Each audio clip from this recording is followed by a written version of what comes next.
Welcome back, esports fans, to the DRMC. I am Ook the Librarian, and you've got me and Ibar, last month's monthly champion, here on the call for the first match. And Ibar, we got a very interesting bracket this month with a lot of players who generally hide out in the silver bracket, making their appearances in the gold this month. Yeah, we had a little bit of a short month, but everyone that's here that made it into gold, they deserve to be in gold. These are really good qualifiers still for everybody. But first, we have Flindo and K Tizzle. And what do we know about these two? Well, you know that K-Tizzle is giving up about a minute on average and about a minute on PB, but she has made a splash in the silver bracket, taking the runner-up back in October.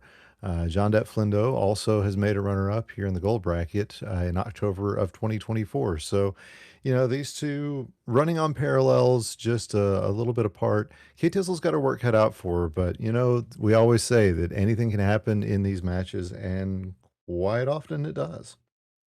It sure can. I I know Flindo. I play Flindo quite often enough to know how well he plays. And K Tizzle, I got to meet in Ohio last year. It was fantastic. I hope we get to see everyone out there this year, but we got A ready and we got both readies. Indeed, Flindo showing off his shirt, uh, which is not it's not his cat Koji, but Kate is of course using a cat as an icon. So here we go in three, two, one, pills. Off at the same time. Double double Interesting, yellows. interesting board for both of them. The little like I don't know, weird. I don't really like them. Yeah, I was just noticing, at least early on his board, Flindo didn't have a lot of use for blue. Now he's not really seeing a lot of use for yellow, having to make some interesting, just kind of figuring stuff out. Kate Tizzle not gonna need a lot of blue. She's got three sets of them paired up.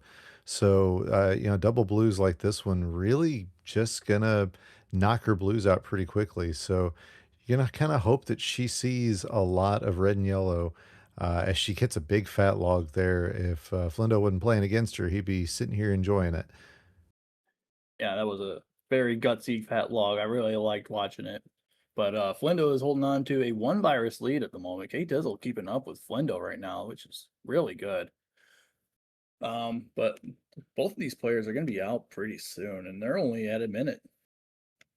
Yeah, Kate Tizzle hoping to get to horizontal on these yellows, gets everything else out of the way. So, she needs yellows and she's not getting them. Is Flindo out before the 1 minute 20 mark? I didn't see quite where it was, but I do see a whole wedge of reds on the right hand side of his board and not as much everywhere else. So, that's going to be something to keep an eye out for as Kate Tizzle gets this one out at a 135. Really good time, honestly, but she's just facing off against somebody who was able to pull off a little faster time early on in the level. Oh, and a missed shot by Flindo, but he'll clean it up here shortly. He does have a virus lead. He does have the time lead on getting into seven, so he's got both of those working for him at the moment. But when Katazo getting got into this level, it was only five viruses behind. That's really good still. Yeah, and Flinto gets a What a swim swim! there. Yeah, he had a really good play there to kind of get out of the trouble that he'd gotten himself into earlier. So he is showing that poise that it takes to be able to make it at these higher levels of play, and just trying his best to find what he needs. Let's see. Yeah, I think he may be waiting around for another yellow blue. If he does, he's gonna manufacture one, and that red is gonna do that out at a 249. But K Tizzle not far behind, just needs three reds, and the game is trying its hardest not to give them to her. There's one, there's two, there is three out at a 259, right at 3 minutes. So she is on par pace. That is what we want to see, and she's keeping this really close. Yeah, I know I'm really happy when I get a 3 minute. So K Tizzle doing really well. This board has tons and tons of blues, and look at this L to drop the double yellow on top. Great vision by K Tizzle there. But Flendo is down to 18 viruses, 10 viruses in the lead, and a missed drop from K Tizzle. Oh, that's going to be heartbreaking. Yeah, double yellows coming through though that might kind of simplify things for.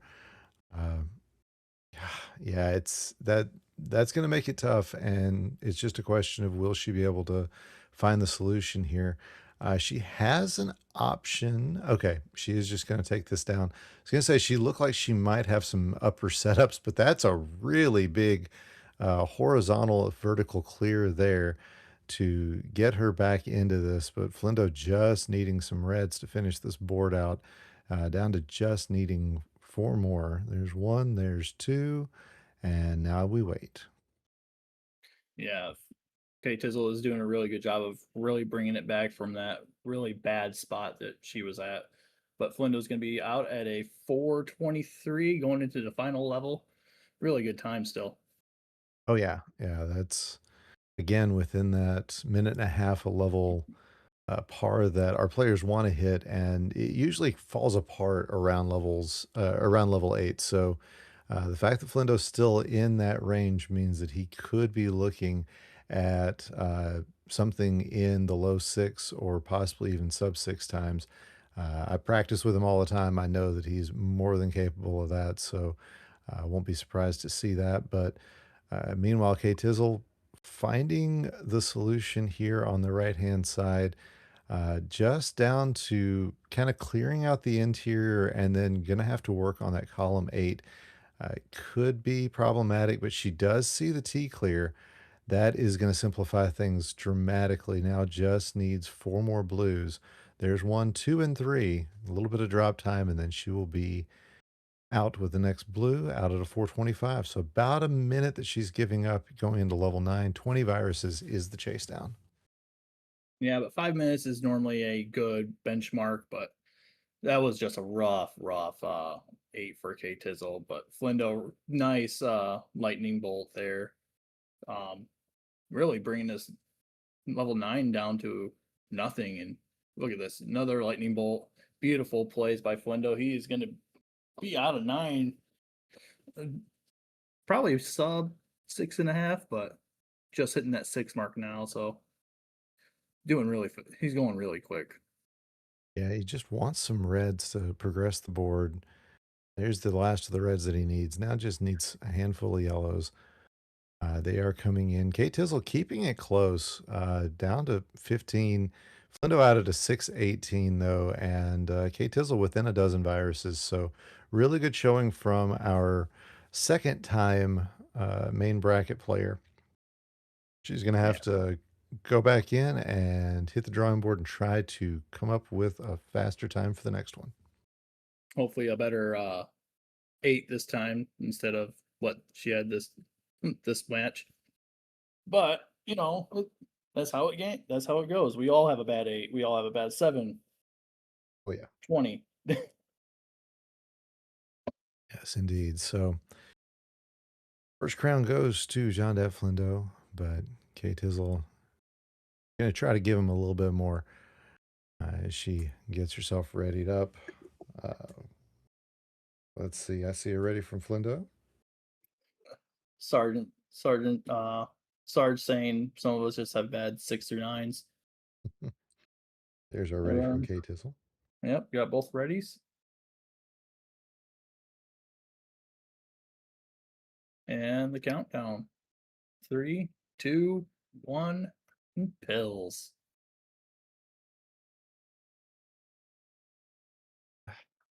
You hate seeing a pill that starts off a board and you don't have a really obvious place to put it, as Kate Tizzle just had. And now she's not got a lot of access to blue, so she's having to already this early in the level find ways to make strategic garbage. That is not what she wanted to see out of this board, but she is holding on to a small lead as John Depp Flindo, not a lot of red access in the top of the board. He has found his way down to it, but now he doesn't have a lot of use for blue. So really, just kind of color split boards for both these players, but they are finding their way through it. And just at 45 seconds, it's all tied up.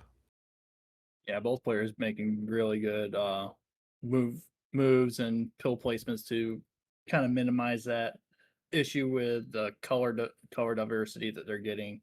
The wrong colors on the top with the pills coming in. And oh no, that misdrop from K Tizzle blocking off the D sandwich, or yeah, the filling of the sandwich. It's kind of unfortunate, but they'll make do here before too long. And Flindo's down to his last six now. Just what, three more red viruses to go, and a bunch of blue. Yep. Kate Tizzle has the option if she wants to drop a double blue underneath column two. Doesn't go for it. That would have dropped everything down and simplified her board a little bit, but she may just be deciding to go ahead and take these individually. Looks like that is the plan. The dot giving her a double red to kind of help her out. There's the double blue. She will be joining Flindo at a 151 as Flindo already making some progress into his little level 7. But whew, wow, seeing a really good play early on there, and man, really, he's already halfway down this board. Yeah, Flindo's doing really good right now. Just finding the optimal routes for his pills and getting everything he really needs at the moment. While K Tizzle is doing really good too. Just little good color diversity, a couple of little garbage pieces here and there, but nothing to worry about at all. This is going to be a good seven for K Tizzle as well.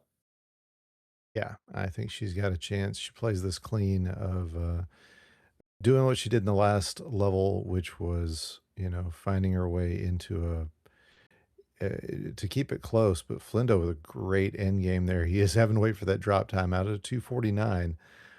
So that is going to give him pretty strong advantage here into level 8.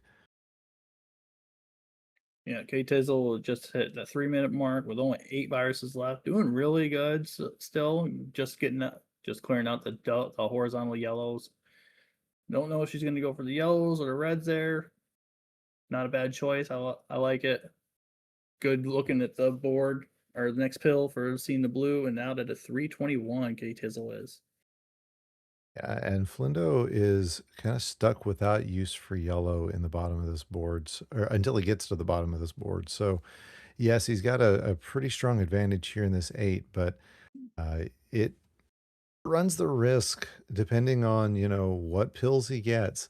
This could end up being a slower setup just because the yellow need is so little.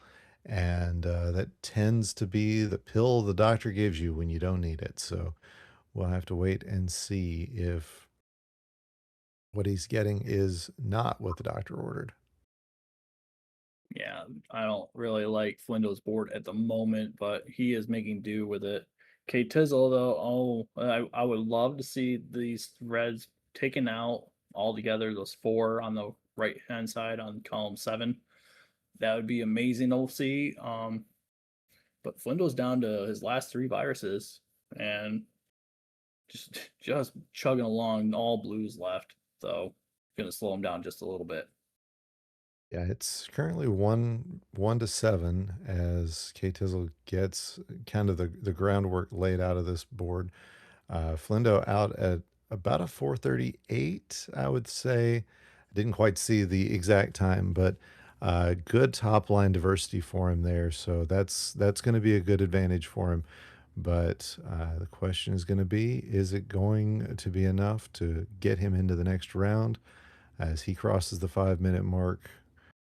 K Tizzle has dropped those reds down about 3 times now. Poor thing.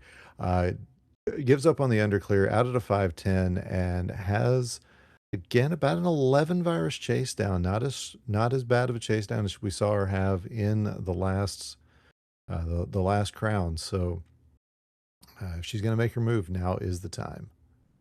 Yeah, a 510 is pretty solid for getting out of 8 through this level block. So not doing bad, but just not doing as good as Flindo is at the moment. But Flindo's been kind of hamstrung lately for this whole level, and then he just clears it up with that nice combo there. So nice vision by Flindo.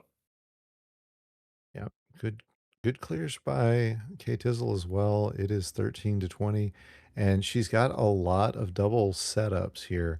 So, it's still a possibility, although Flindo also getting his clears set up and getting his combos just readied up. He's going to be hoping to find a way to get these blues horizontally. Gets that. Now just needs 3 reds to put this one away. There's one, there's two, there is three, and at a 619, making Packy proud is John Dat Flindo finishing up in good fashion. But GG's to K Tizzle as well, who really gave him a run for his money here at the end of crown number 2, and should have a sub 7 if she decides to finish it out. And there And it there is. it A is. double red will put it down at a 6:48, which is really solid time for K Tizzle. So GG's to both Flindo and K Tizzle. And we will be right back with our next match, which will be, let me pull up my notes here. Influx and Prey. So stick around. You are watching the DRMC.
Welcome back to the DRMC August Gold Speed Bracket. I am Ibar, and with me is Sarge, and we have a good matchup today. We have Influx versus Prey, which is a first time meeting.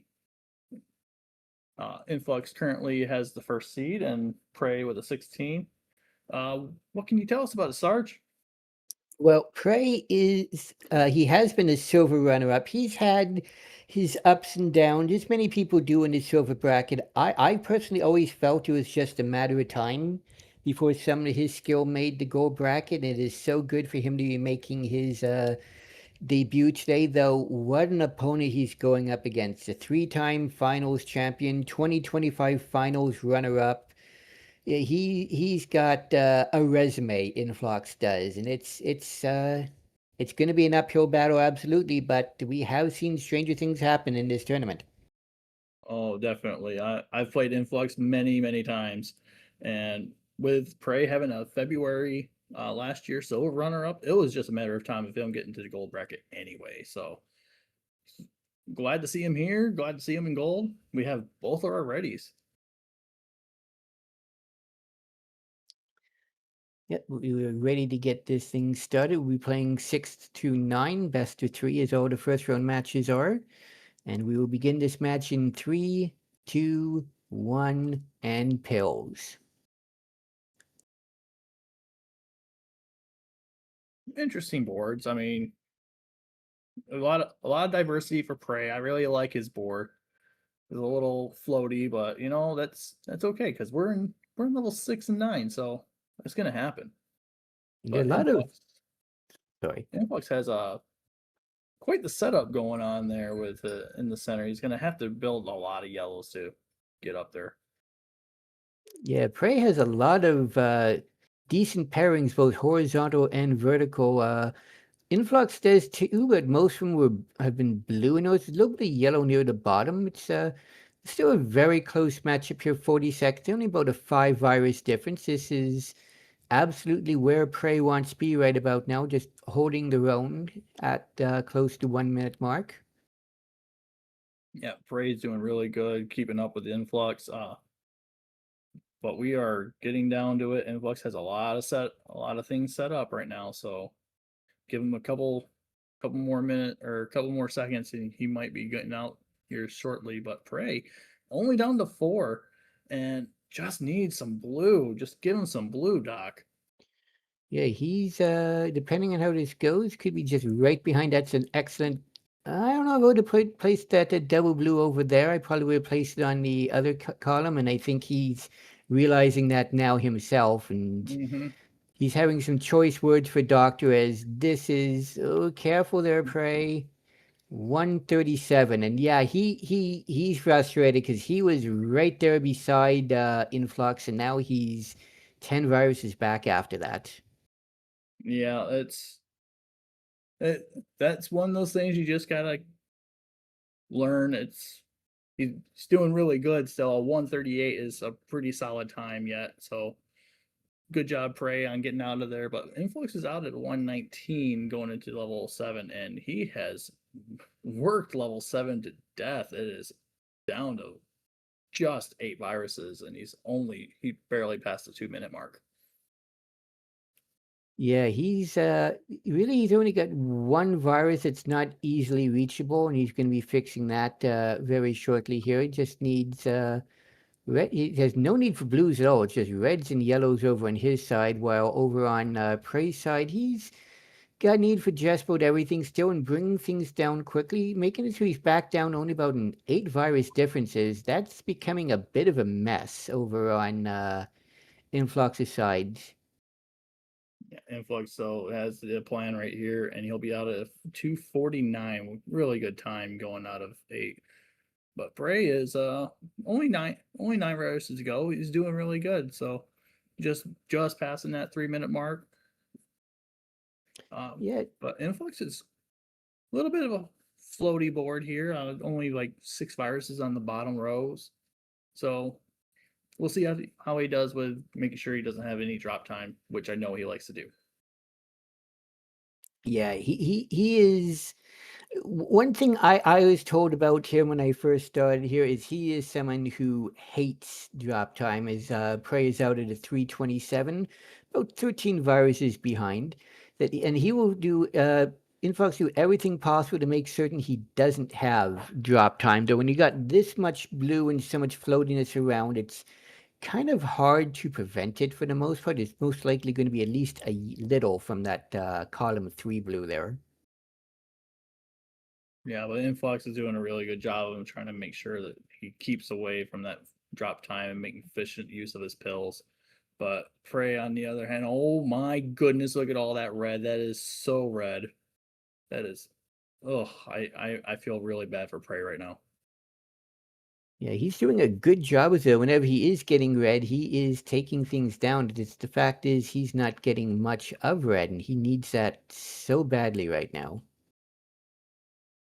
Yeah, And it's a really bad board for Prey. But Influx will be getting out of 8 here at 431 with really good time. Prey's still just dealing with some reds. He's getting rid of his blues. Only three yellows and three blues left, but the 2 of the blues are right together, so that's really nice for him. yeah, it's just it hasn't been the most ideal board for Prey. Meanwhile, over on Influx side, he is in level 9, got 31 viruses to go, and beautiful Elia he built up there. Going to take that blue out horizontally and take out the 3 more yellow viruses right there. He got about 26 viruses left, doing a good job of building everything down. His Prey is just trying to make something work here. Yeah, I think he wanted to do this horizontal, but kind of blocked himself off, which happens if you're not really careful. And unfortunately, he found it that way. But he's got the good pills to make sure he can get back down to this yellow here. Yeah, it's just that But he does. that red in column 6 though is going to be the biggest issue. Yes, it is. Well, Influx is almost done with his level 9. He's just got these yellows. He's gonna probably do horizontally here, with this red drop.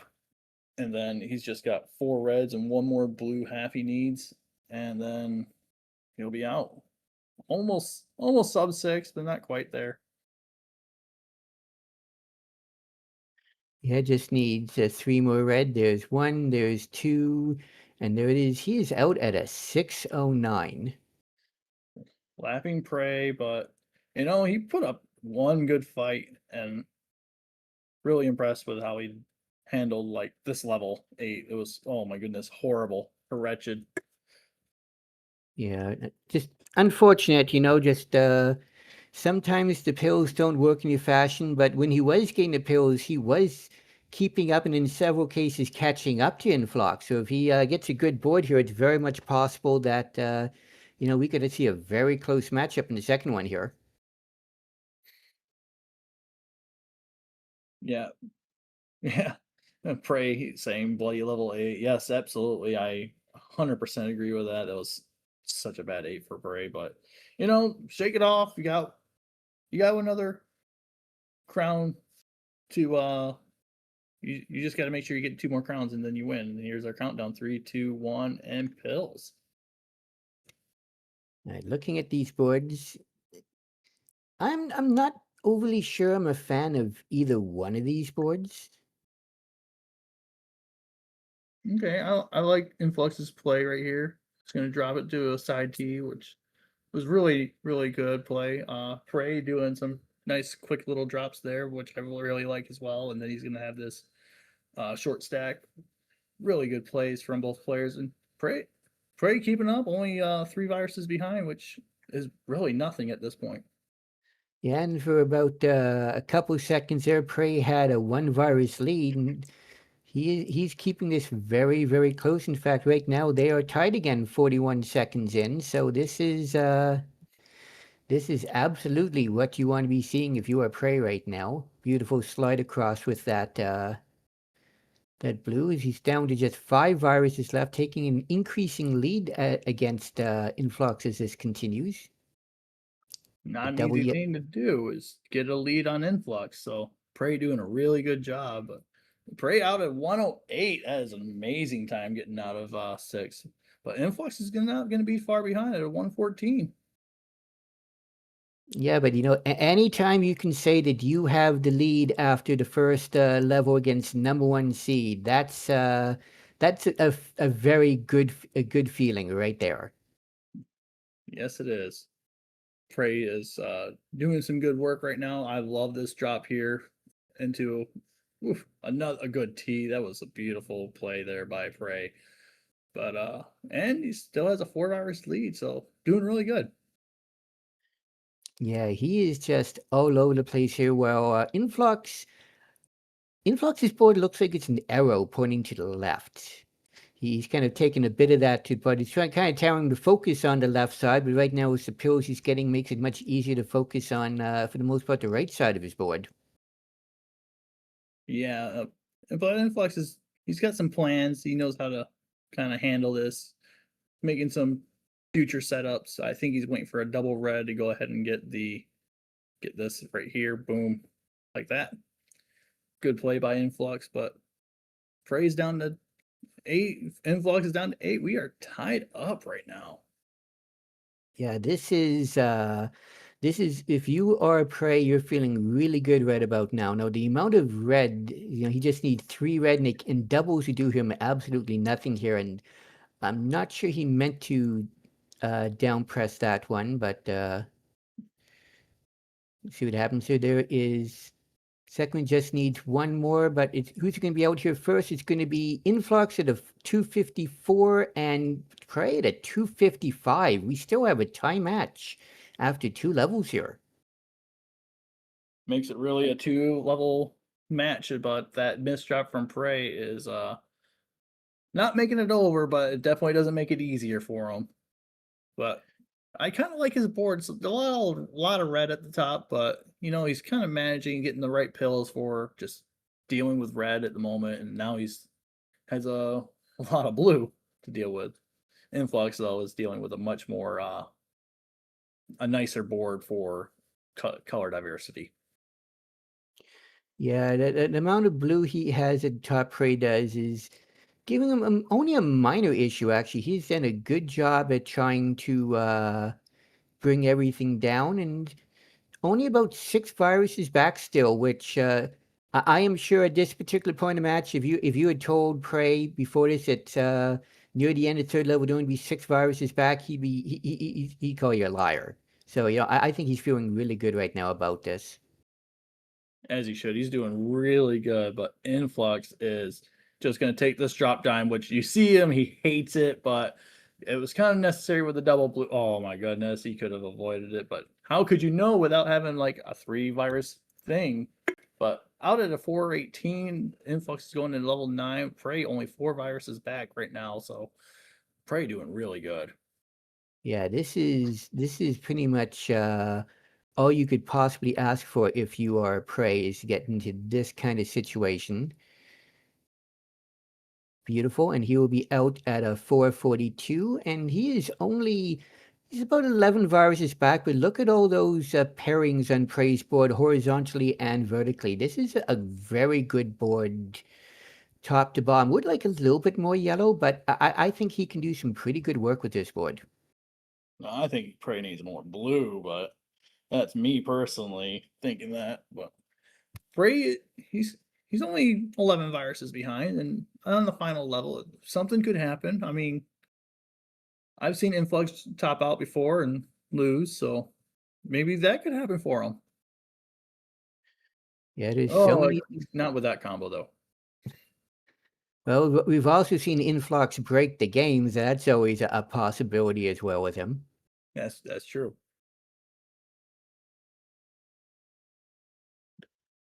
But I see Influx what right Prey's now. going for there. Oh Okay. yeah, that was a nice combo by Prey. It's only Influx. 9 viruses difference right now, so this is still very, very close. This blue yellow from Influx is perfect for him. Take out almost all of his viruses down to his last 2 now. Prey needs to make up another 10 viruses on top of that, but I think it's a little too late. 603 for Influx. and Prey is already past that. But what a time for Prey! He was having a good run here. Yeah, this was absolutely a good run by Prey here, and he managed to make certain this match stayed very, very close all the way to the end here, and just needing a couple more viruses to clear this out. Couple more pills, excuse me.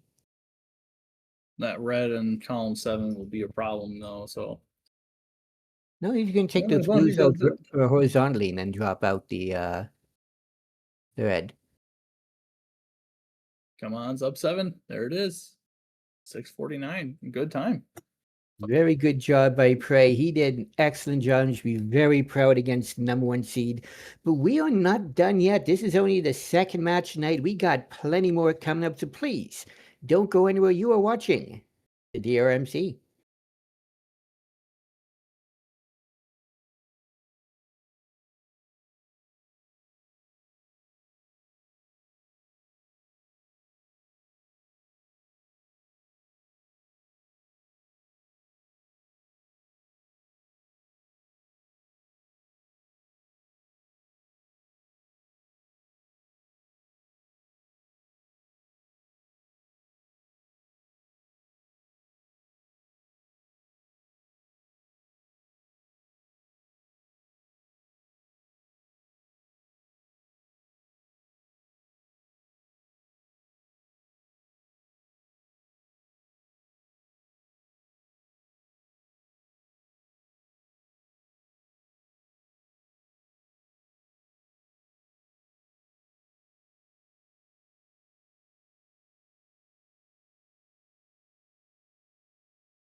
Welcome back, ladies and gentlemen, to the 2026 August Gold Speed Bracket. My name is Sarge, and joining me here in just a moment will be Ramsey Fox. We have a great match coming up here. We have Solar Espion versus Dave Smith Says. This is a first-time meetup between the two. And Ramsey, what can you tell me about how well these two have done in the past?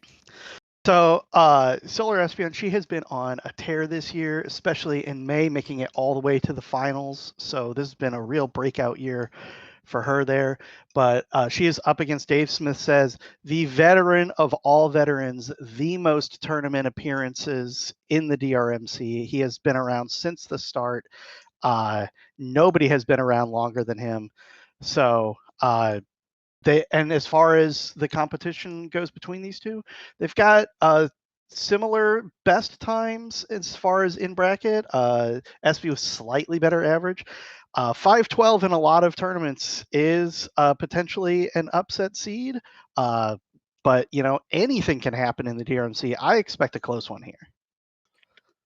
Yeah, after that performance by Solar in May, you just have to assume that they are absolutely capable of winning this whole thing, and that could happen this month. We'll just have to wait and see how things go. She absolutely can, but with Dave Smith Says, anything can happen. And we have our 3-2-1 pills. Dave underway out of the gate first.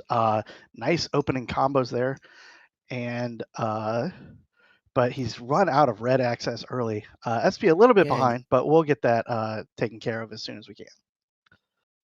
And Dave Smith Says essentially playing 6-column Dr. Mario. He started with nothing in column 7 and just 2 reds in column 3. So he's got a bit of openness there as we got Solar Espion on the board with a lot of yellow on the top line.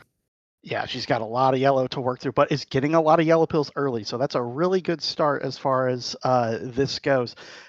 Very nice combo from her as she is down to 19 viruses at the 20-second mark. We got about a 30-second timer difference. Oh, there's a big stream update there. Had a little bit of tech gremlins on both sides so far today. So it's right at about a 1-minute mark, and it is 6-6. It is a close game early, a nice horizontal from SB. She needs just a couple more blues. Dave has built up a little bit of a garbage wall there, and this column 1 a little inaccessible. Let's see how he handles that. He's gonna elect to take a vertical there and then also open up the vertical there, but it's pill for a pill basically. Dave Smith out at a 119 and Solar Espion just 3 seconds behind.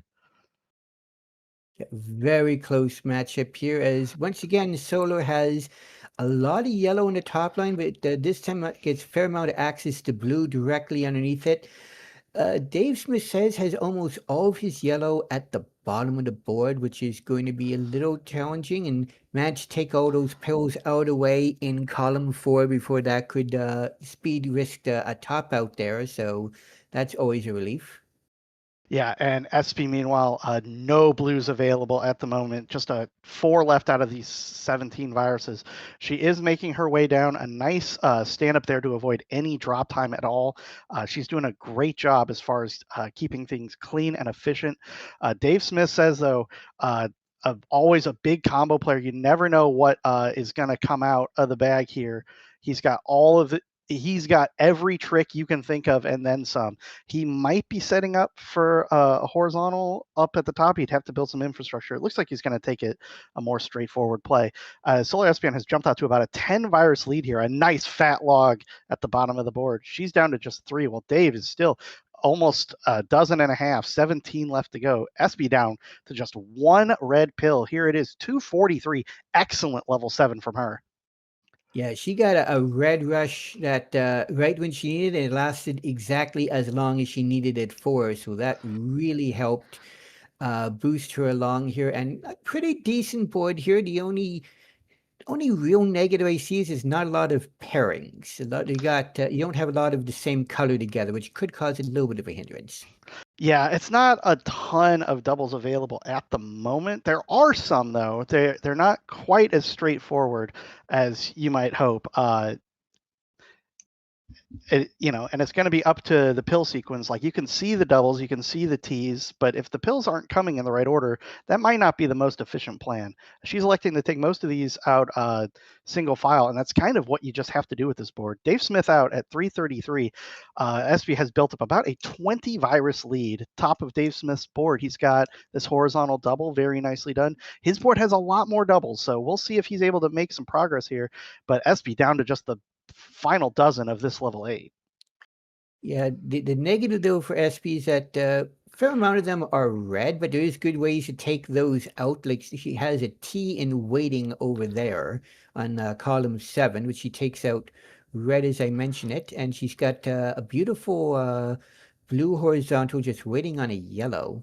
Sorry, blue vertical. Yeah, SP really wants this yellow red specifically to go there to keep that part open. She's down to needing just a handful of basically all red. She's got this one blue to speak of, but that can happen at any time. Dave Smith says is making a run, a little bit of a comeback here. He's got a bit of a messy board though at the top, and those don't really line up to clear from underneath to maybe drop into something useful. Those aren't the right colors, so he is going to have to clear some of those out, and it looks like he's going to elect to clear basically all of them out as SV is down to just her final 2, needing just this double red, and she's going to be out sub 5, 449. Dave Smith still a baker's dozen behind. Yeah, but it's definitely not over yet. He has a good way to take most of these out, and there is a lot of blue on the top of Soliacion's board. The positive is due to how most of them are, you can take them out pretty easily.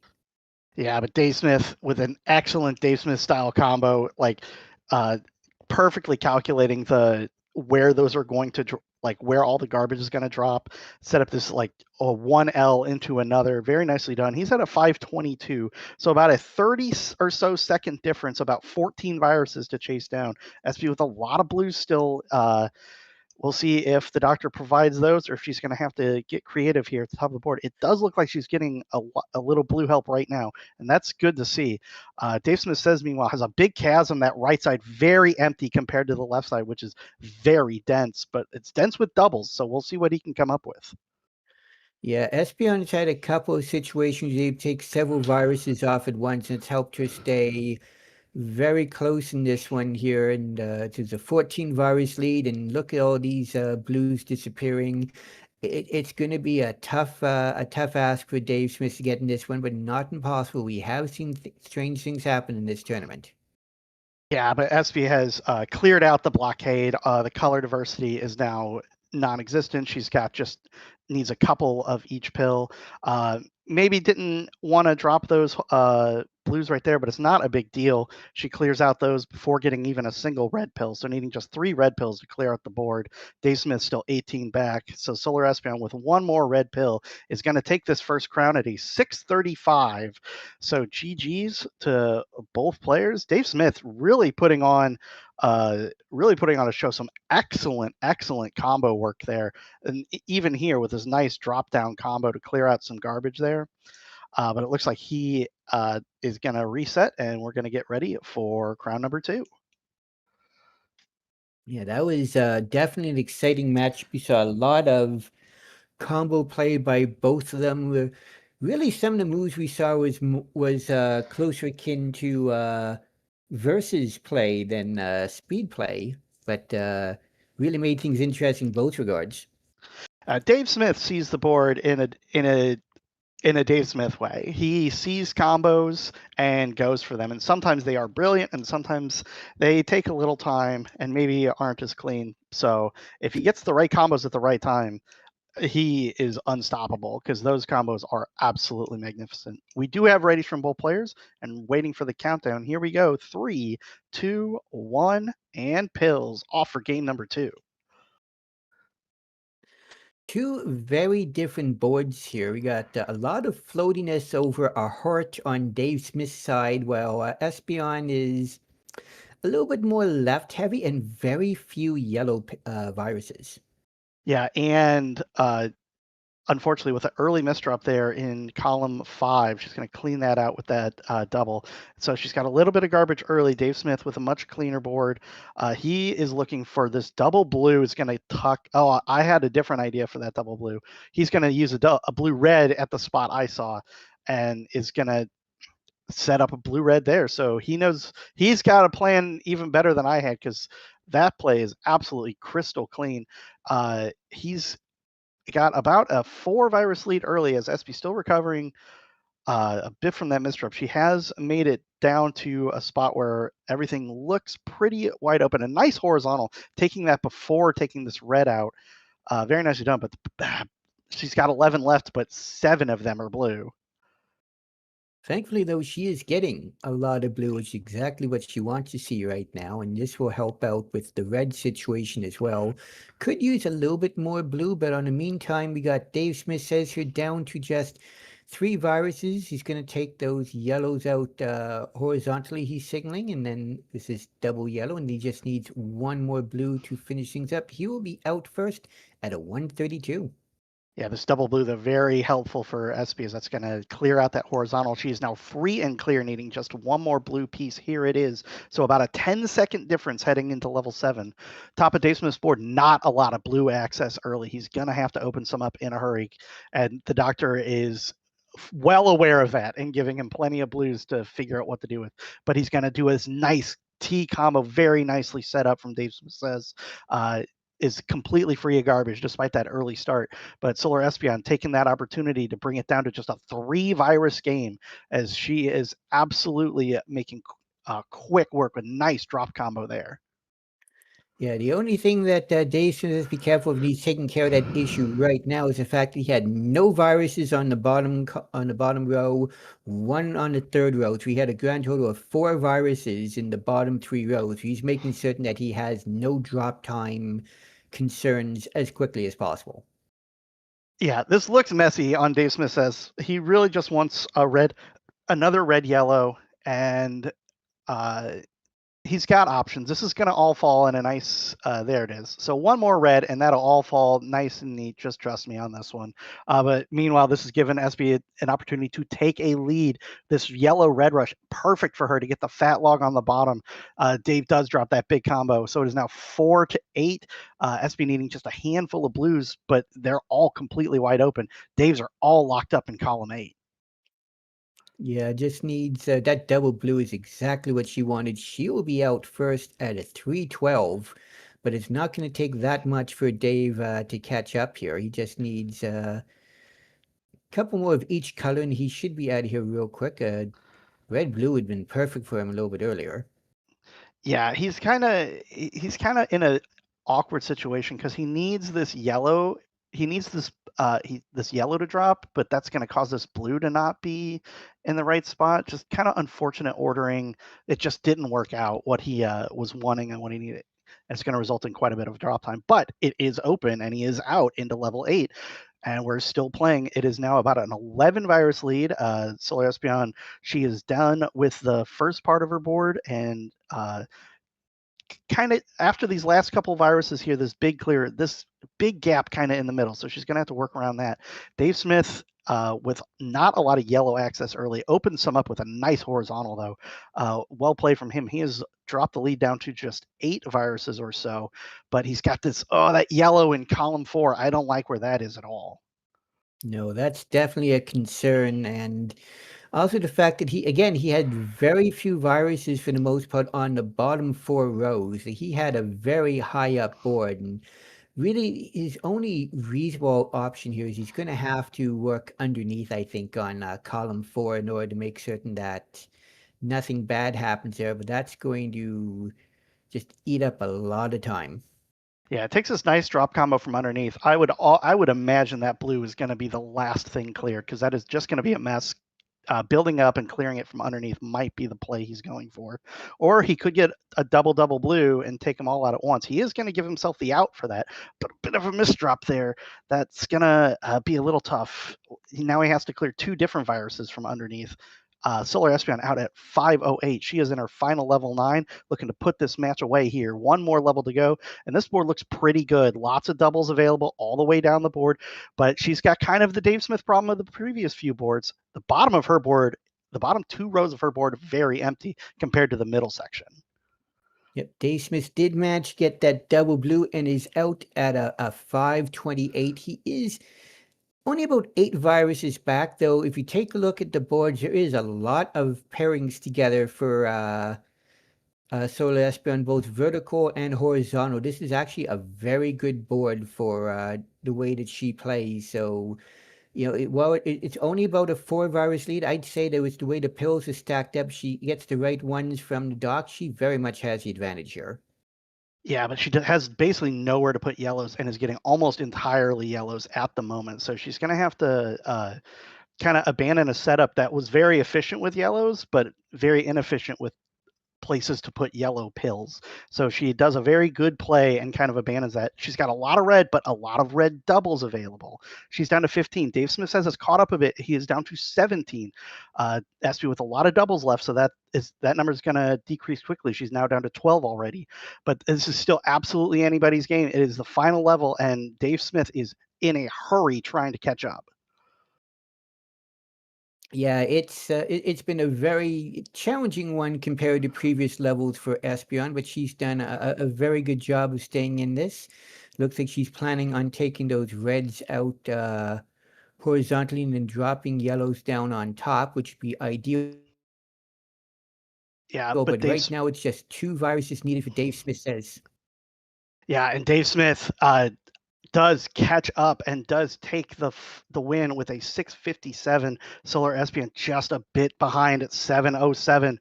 So for the first time today, we will have a decider. 5-12 matchup showing up yet again to be a close one.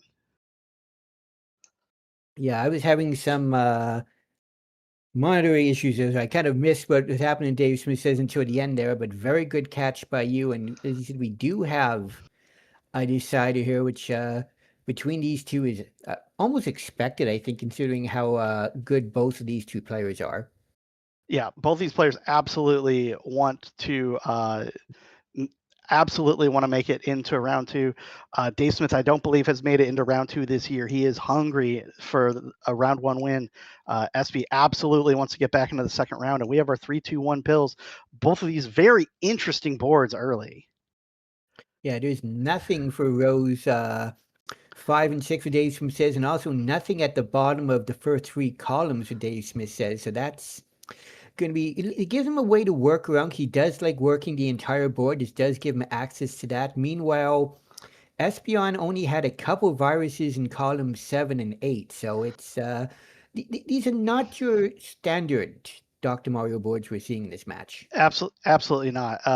Espy is selling out for this horizontal blue and is going to get it by any means necessary. She basically has no choice.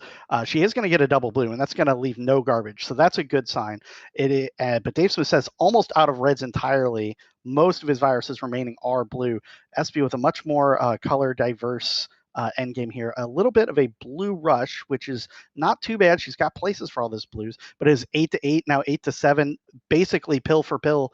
And this is exactly what you want in a decider. This is very close. I'm sorry. Did you say you saw a double blue rush? Were you going to say you saw Sasquatch next? Those don't exist in Dr. Mario. You're the one in the wilds of Canada. You tell me about Sasquatch. We've got Espy out at 120-ish, and Dave Smith says at 130, about a 10-second game. It's absolutely anybody's game here. 10 seconds in one level is no problem here, even on these early levels. Dave Smith with a bunch of blue early gets a little bit of blue help, but now has a bunch of red that he needs to get through and almost no yellow to speak of. Meanwhile, Solar Espeon still needs quite a bit of blue herself. She's going to, very nicely done, is going to use these doubles with absolutely no garbage. Very nicely done.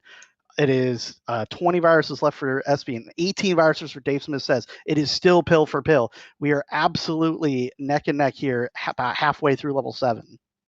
Yeah, the unfortunate thing with what Espeon is getting is she doesn't have much of a choice but to be placing garbage down because she's just not getting great combinations here. But it's not a terrible one like that blue. That's right, that red is overhanging there. She'll be able to take out easily or use for horizontal reds, but she just takes it out. It's 11 versus 10.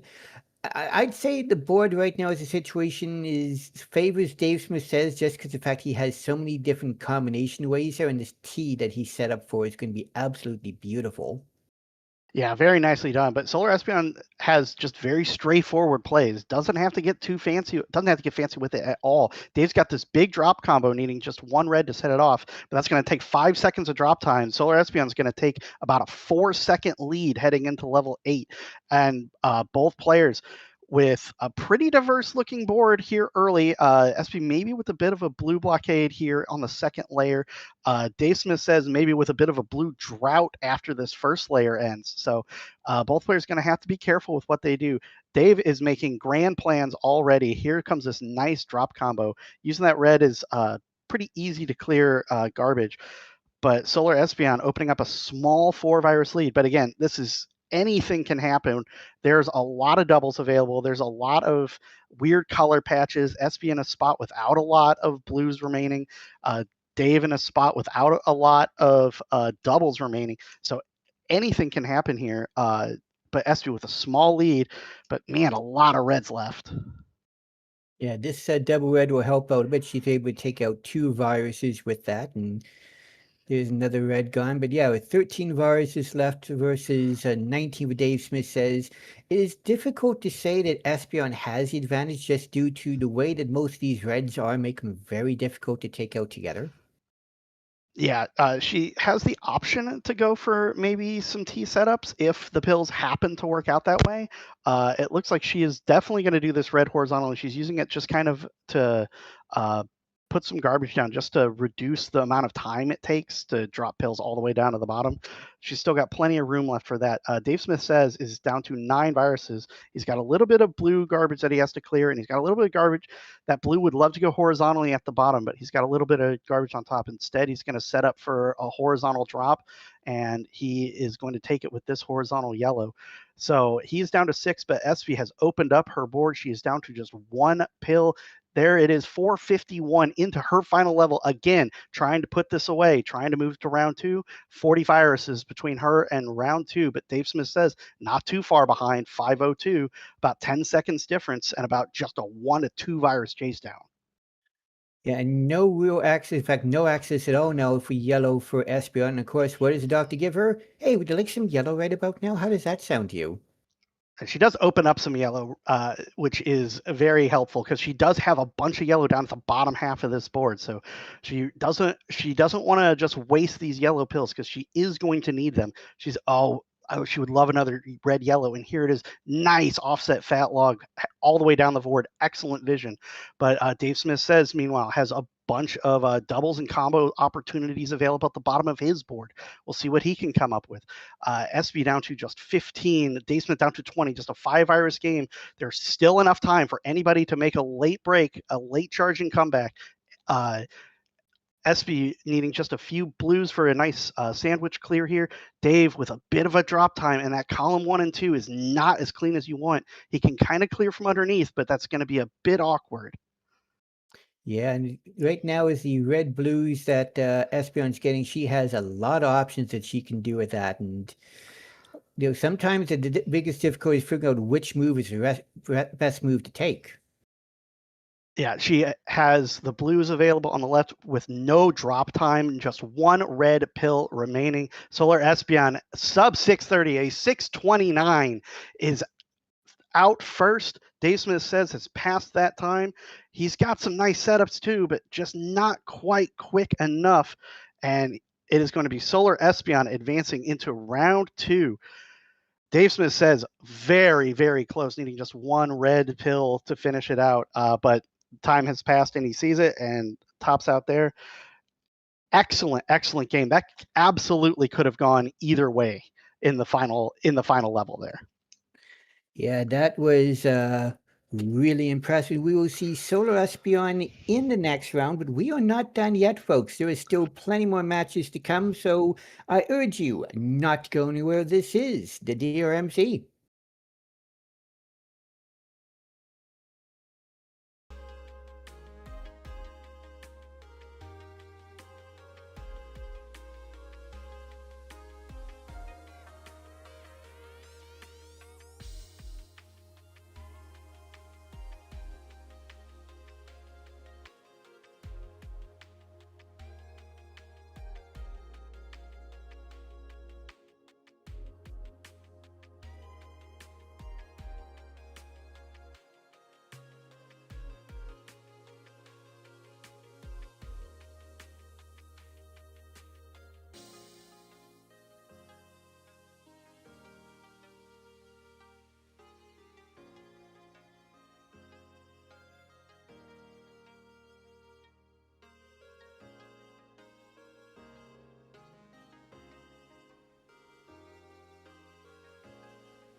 Hello, everybody, and welcome back to the August 2026 Gold Bracket here at the DRMC Speed Competition.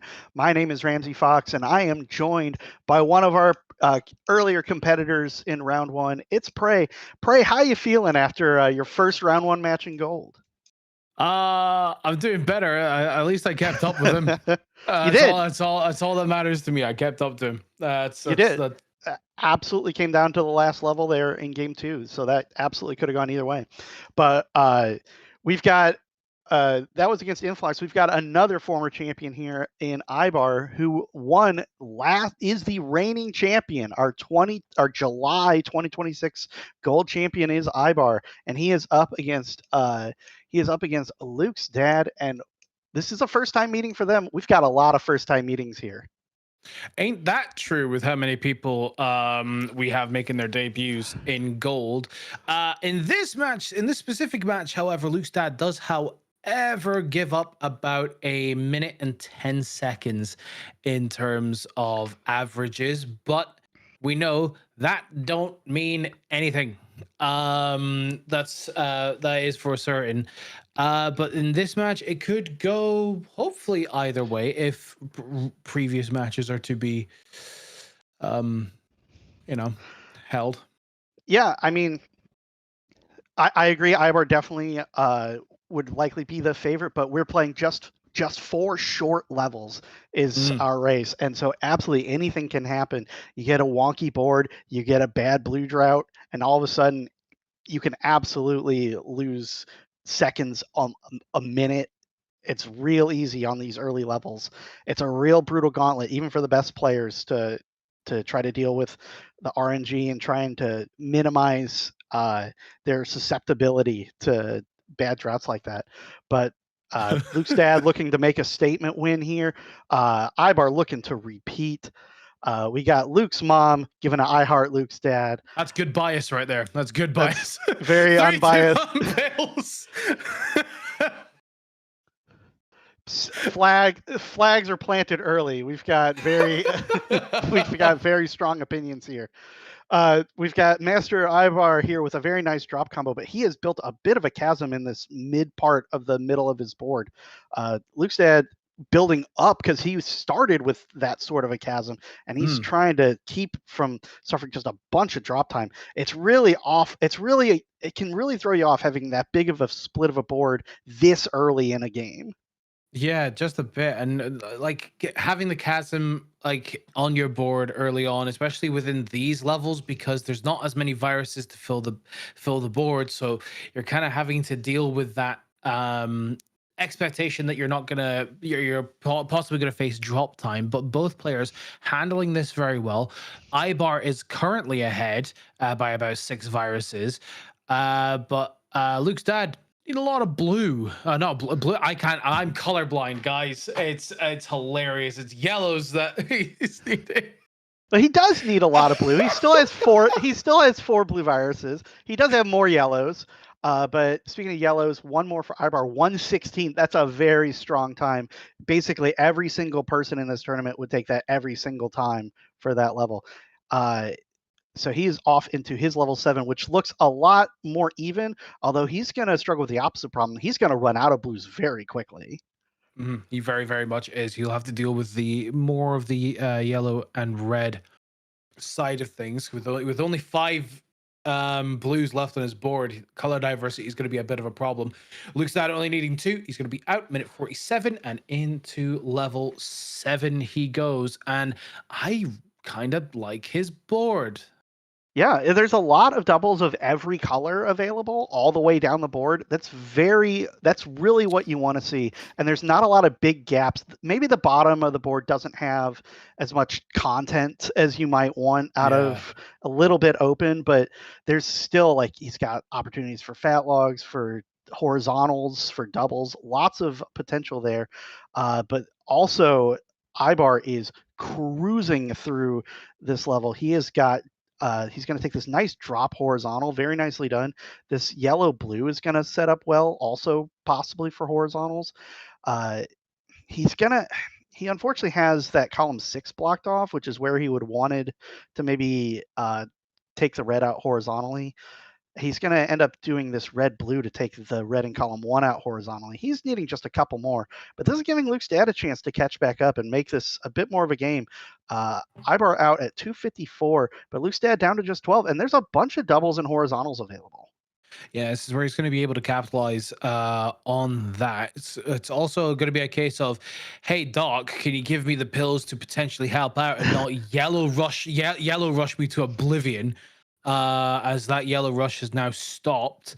He's down to 8 viruses in his level 7. Meanwhile, Ibar on this level 8, and he's kind of burning this board. Yeah, he has basically the right side of the board is gone. It is no more. It has ceased to be. He has gotten just but it's got a bunch of reds now, and man, he's got some good stuff at the bottom of this lightning board. bolt. Yeah, very Good. nice. That was a beautiful lightning bolt on Luke's dad's board. He's into level 8 now. Sorry for the interruption. No, please. Same team, Prey. We've got. I saw something nice, and I was like, "Ooh!"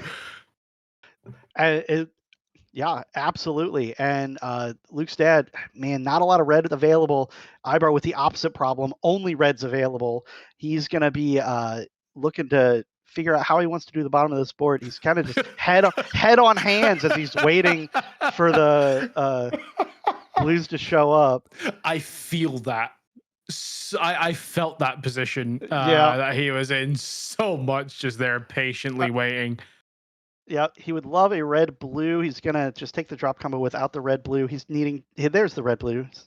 See, that's all you needed to do is to give up on it. Give up. Ibar needing just a pair now of red pills. Here they are, 448. But Luke's dad, look at this catch up that he has done. He is just behind by just 4 viruses or so going into the final level. He's still got a little bit of work to do. He's got to clear out this bottom part, but this red blue going to be perfect for that. About a second of drop time, but evens it out, and he is going to be out. It's about a 25-second difference or so. So, but it is still doable. This is still worth playing out. It is not over yet. Ibar gets a nice sequence, very nicely spotted to get that horizontal red there. But he's got pills of every color, but they're not like all at the same time. Yeah, Luke's dad is going to need to excavate here down to get any sort of red access. And by the time he gets that red access, it's immediately gone again. So that's what he's having to fight through. It's 28 plays 17. Ibar incredibly in front and playing this board well. Yeah, this yellow's going to go for this horizontal. Very nicely done. But yeah, Luke's dad is just going to really suffer with red. When he had 28 viruses remaining, only 4 of them were red. So he is going to be absolutely in a bind trying to make this work here, trying to catch up with Ibar, who's speeding to the end of this level. He's got a bit of a situation going on with this board. Oh, very nice. I was trying to see where the combo ended. Very nicely done there from Ibar. He needs just 2 more red. He has left it open horizontally. Here comes the last one now at a 638. Ibar takes crown number 1. He's kind of running his hands through his hair. Wasn't super happy with how that went, but man,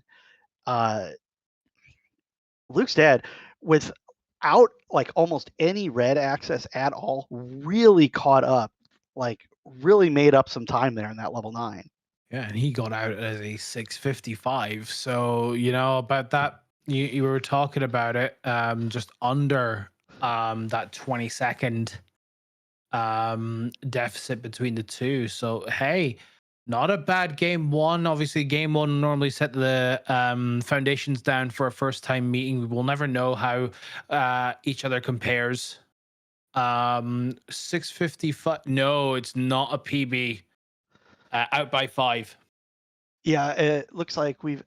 My sheet says 650 for. Yeah, mine says 650 as well. Yeah, it's probably the same sheet, the one that's linked in this. Yeah. Kind of thing. Yeah. It's that one. It is that one. Yeah. So we commentators have a sheet that we have all your names. We got all your data. That is courtesy, I believe, of Ook the librarian, who is an absolute master with this spreadsheet. So shout out to him for sure on that one. But we do have readies from both players, and we're just waiting for the countdown. And here it is. 3 and a 2 and a 1 and a pills. Game 2. Off and away and ew. Yeah, I'm not a That big is fan. all I can say about Ibar's board. Well, and I'm kind of feeling the same way about Luke's dad's board. This blue, it's not what you want to see. No. Neither player is really stoked to be playing this board right now. Ibar taking a bunch of drop time here, but Ooh. but it keeps everything open. The left side of his board is gone. Luke's He dad? has, yep, very nice. Oh, but he's got a little bit nice tuck there. That's gonna make everything clear. Very good choice from Luke's dad to do that tuck play there on columns 5 and 6. And he's down by just 3 viruses. You wouldn't know it looking at it. That just left side of Ibar's board is just completely barren. It's just this board, just both boards, just Yeah, not ideal. That's not what you're drawing up. This board would have been a possible just insta restart for me, if I'm being completely honest. On practice, like, I don't blame you. Like, you just don't want to play it. But here, you got to try to make it work. Yeah, you got to. And both players are making it work. It is just a slim 2 virus lead for Ibar. He's gonna take these blues with no drop time. Very nicely done. And he's gonna set up for no drop time, ideally taking the right side first. There we go. So 134 for Ibar. Luke's dad down to just 4 viruses. He's made a little bit of garbage. Yeah, but it's still clearable. Oh, I don't think he wanted that on that column. Yeah, I don't think that was on purpose. Maybe it was. Hell if I know. I think he commentator. I think he's just trying to make it work. I still don't think that was on purpose. He is doing a good job of making. That. Well, I don't. You're right. I don't know that. I'm just a dog. I don't know. We're just. He will be out though with this red 213 out of there, as he is quite a ways behind because of the incident. Sure, we'll go with that. We'll call it an incident. But great tee there from him. He will catch this up. He's only 12 behind. Yeah, he's done a great job. And this board, as bad as that first board was, this board is great. There's doubles all the way down, every color. He's taken out the blue doubles, but he's got a lot of doubles remaining of the other colors. He can still potentially like tuck in for even more doubles. Ibar has mostly reds left, and he's got a nice horizontal setup. He's going to do this yellow from underneath. He's now just only reds. Luke's dad in a very similar spot. He is also now basically at just reds and blues. It's about a 50-50 split of reds and blues. He's got just 1 yellow left. Ibar has opened up his bottom of the board. He is not getting any reds from the dock. He needs just 2 more. Here's 1. Ibar's not liking this. He's really not liking this, but he will be out 326. And hey, Luke's dad, 330. It's only a 4-second game. That level 7 from Luke's dad was about a 110. That's a very, very good board. That was a quick board. And he has absolutely brought this all the way back. This is anybody's game. Ibar's board, again, just that column 3 basically empty already. A bunch of reds at the top of the board. We'll see if that's not necessarily a bad thing, because if you get a red rush or even just a red heavy sequence, you want all those reds, because otherwise you're going to be dealing with a bunch of garbage. But he's excavated out a little more, and still a lot of reds left. Luke's dad also excavated the right side of his board. Nice L drop there. His board's looking a lot neater. See what he does with this red. Putting it on the left. Go. He is gonna. Yeah, that's the one I was seeing. I didn't want to spoil it too much. but he's only down to a handful of reds here. So Luke's dad is down to a handful of reds. Meanwhile, Ibar is exclusively reds. Is mobbed by reds. And is still not getting any. The pill sequence does not carry over from level to level, but it sure seems like it is, because it's very similar behavior. or misbehavior in this case from one Dr. Mario. Nice choice there to avoid any drop time. Takes them there. He's down to just 4. They are all red. Luke's dad needing just one more red And pill. looks He's at going to his be out and ahead. 509. It's a 1 virus game basically, as Ibar needing 1 final red. Yeah, these, if you just see how much blue and yellow is left at the end of these boards for Ibar, that's how much extra that he's getting from the dock that is just completely unhelpful. But as we said, it is a 1 virus game here, and this is the final level. It is all to play for right now. Luke's dad has to finish this level first to stay in the tournament. Ibar wants to close it and eliminate the need for a decider. It is all to play for. Very nice combo from Ibar, and that's not even garbage. You can use that yellow horizontally. Very nicely done. Luke's dad with a bit of floating blue there on that left side, but a bunch of doubles at the bottom. Yeah, a bunch of bottoms. A bunch. What's wrong with me today? It is 20 plays 27. Ibar currently ahead. And he's currently getting easy for you to shut up. He's currently getting the majority of the pills to help him out along the way, which is helping. Oh, that's beautiful. That L, I think it was an L, could have been a P. I don't know. Might have been an F. I don't know. Do they have different letters up there in Scotland? Dude, I don't know anymore. We've got Ibar with a nice look at this huge drop combo. Gonna clear out almost everything. This blue, yellow, perfect for that. Well, that's not. That's fine. It was still open from underneath. Didn't waste a red pill. Like, that was a bit of a misdrop, but didn't waste any red pills. So he's not gonna.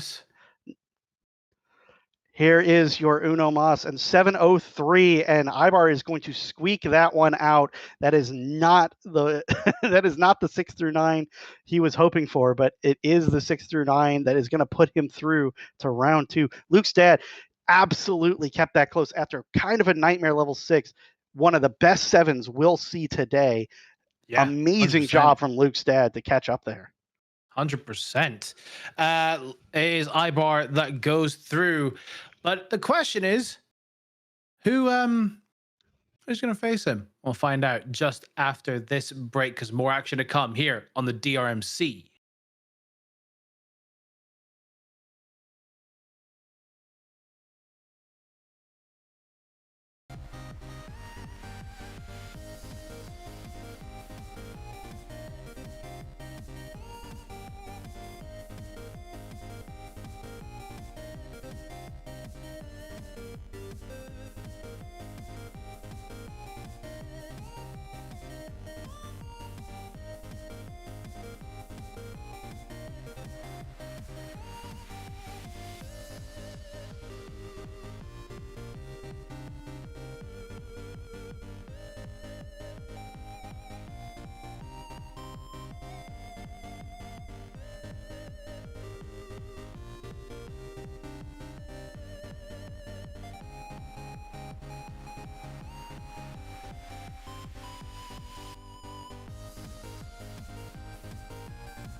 Welcome back to the DRMC for our next match between Betty B and some fresh blood in a gold bracket in LC30.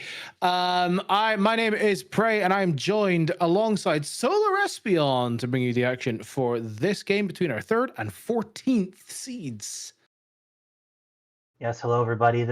We are getting into the end of round 1 here, and a very good matchup queued up. One of the few all ladies matchups that we might see here in the bracket today. Women of Dr. Mario representing on the screen and I guess on the mic as well. So I'm the odd one out in this in this cast. Yeah, something like that. Wait, can I be a girl for this cast? I plead the fifth. On the left side of your screen, we have Betty B plays G's, who claims to not be taking speed seriously this year. Who's been putting up amazing times left and right, qualifying into level 18 yet again, runner-up of the whole bracket just a couple months ago. On the right, LC30 becoming a staple in our versus play, putting up some very good times on the speed side as well lately. Watch out for these 3-14 matchups. They can get away from the higher seed pretty quickly. However, just looking on the stats, a lot of time LC does give up here to Betty, but anything can happen, and that's the one thing that we need to remember here is anything can happen. It's going to be a fun one. I mean, Betty is kind of a master when it comes to combo play. In that sort of versus style, loves the combos that she can put. Elsie, quite a prominent name as well in versus. So this could be interesting between the both of them, as we are waiting on Elsie to give a ready, and then we'll get this 3-14 matchup underway. Yeah, LC, as you said, giving up about 90 seconds of average in the 6 to 9 block. Also, as you mentioned, her first time up here in the gold bracket. So bigger stage, brighter lights. We've yet to see how that will affect her. Will she rise to the occasion? Will the pressure get to her a little bit? Anything can happen here in this match. Looks like LC getting some final things set up before we get this first round underway. Yeah, there's Dr. Betty. I want to hear the ice cream truck playing Fever. Realistically, though, if we're saying that an ice cream truck playing Fever, surely it would be playing Chill. Yeah, surely it'd be Chill. It's surely ice cream. It would That's be playing how this Chill works. because it's ice cream. Come on. Or if you're one of those people that eating something cold makes you cough, they could be playing Cube from 60. We're reading into this way too much. Elsie has already in chat. Yeah, we are reading into this a little bit too much. Coming in just a moment here. Here we go. Seed 3, Seed 14, 3, 2, 1 pills for round 1, level 6 through 9. And we are underway. And that's a pretty nice board for Elsie there. Yeah, I do like Elsie's board a little bit better. Nice double blue, quickly gets her through this top line. She's going to actually run out of things to do with blue if this pill sequence keeps up. Betty, a much stringier board is the adjective I would use. Lots of things set up in ways that they can only really be cleared efficiently in columns instead of both horizontally and vertically. I see what else he's doing here. I see the sort of play that she's wanting to go for, but I don't know if it's kind of panning out the way she wants it to. It is tie game just now, but that is all changed in the blink of an eye. Yeah, Betty definitely in a much better situation material-wise as we get to the end of this level 6. I think that double yellow that you see in columns 3 and 4 near the top of Elsie's board was a misdrop. I think she wanted to tuck that in just a little bit lower. That's causing her some problems as she's getting into this end game. It's given Betty the chance to take a 9-virus lead. We're barely over the minute mark. She'll be out with just 1 yellow, and there it is, 1-11 into her level 7. Elsie kind of all over the board with her ending here. Blues on the left, yellows on the right, reds in the middle. That means everything's free and clear, but also everything's stuck in the middle with viruses. Doubled. Sure, something like that. All right, I think that's how the song went. Anyway, Uh, sorry, we had a phantom voice in the booth. Elsie out into her level 7, just over the 140 mark. She has a board looking pretty similar to Betty's level 6 board did, and also with not a lot of red the whole way down. So you need to plan out how she uses these pills as best as she can. Betty setting up for a monstrous clear is going to take down the entirety of Oh, column 1 Don't at break the game. once. It's Boom. not going to break the game, fortunately. And boom and boom. And Love it's that. all gone. Look at that. Lovely. And an L immediately afterwards just to cap it off. She's going to need some blues to really break into this ending here. That's a good start there in column 5. 7 viruses plays 19. Betty has quite a good lead going here. Oh, yes, I do see it. This is going to be really nice here from Betty to sort of work the end game of her board. And she just gets every pill imaginable to do it in 238 out of 7 into 8. Meanwhile, Elsie is 12 viruses left on her current board. So a little bit behind here. And yeah, Betty's just setting up combos and more combos. And hey, I heard you like combos. Yeah, that's kind of Betty's MO. Elsie with a pretty good 3-way combo there. They got rid of only about 2 viruses, but a lot of garbage on the right half of her board. She's still Double a little yellow. spread out, and she has no reds left. Betty selling out for a double yellow. Maybe even a couple would be nice for her at this point. Because she's tearing down part of the combo there. Just one double yellow. That's all we ask in this trying time. She's going to manufacture. Oh, she's going to manufacture kind of something to help out. And there we go. Oh, wow. Just a full wipe and a sweet tea to boot. Love to see it. We love to see it. That wasn't even the way Betty had planned to see that all go down, but it was still a very pretty and very efficient clear nonetheless. She's gotten through the top half of her board. Elsie got into level 8 at about the 330 mark. She's 13 viruses behind right now, as we're about halfway through this level 8, and she has a lot of reds to deal with the whole way down this board. They are in doubles, but they're otherwise not in very good position. Yeah, not in a great position for her to deal with it in an effective manner. She will be able to deal with them, just probably not in the manner that she would have liked. Not entirely sure if that red-yellow was meant to go there. I don't think it was. If she could get a little bit of red-yellow help to sort of help with the garbage on column 3, that would kind of be ideal. And look over at Betty's board, out of level 8 at just under 4 minutes and 40. She is absolutely going, for lack of a better word, hell for leather. Yeah, Betty had an ending that I actually wasn't too fond of there. I was afraid that the virus at the bottom of column 7 that she ended up clearing last was going to need more digging to get out than it did. She's into level 9. There was a hot and ready horizontal right at the top of her board. 29 viruses to go. She wants to go up 1-0 in this match and is going to stop it to do so.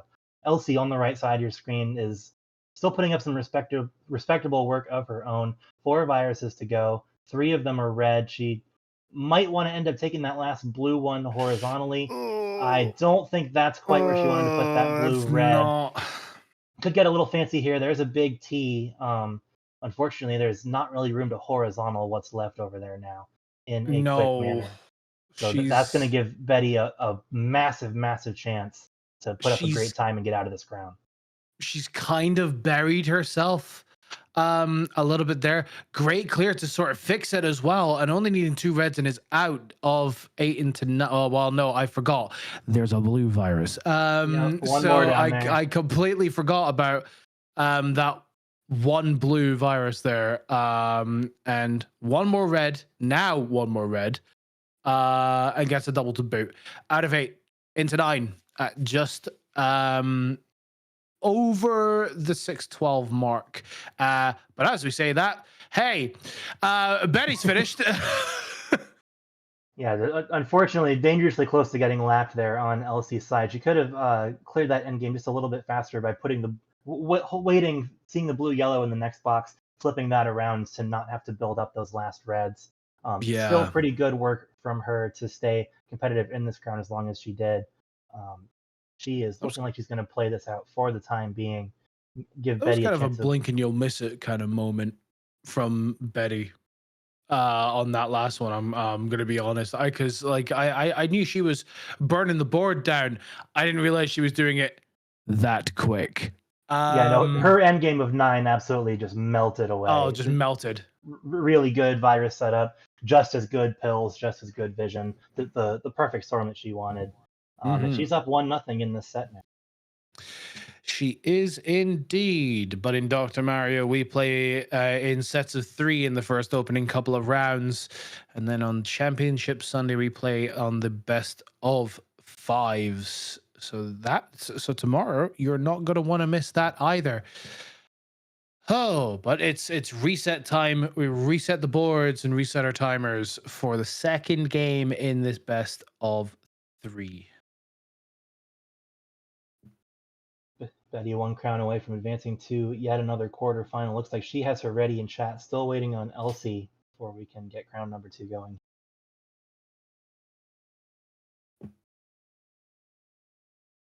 Elsie probably taking a little breath, just forgetting about the last one, because that last crown was a little rough, but she can come back here.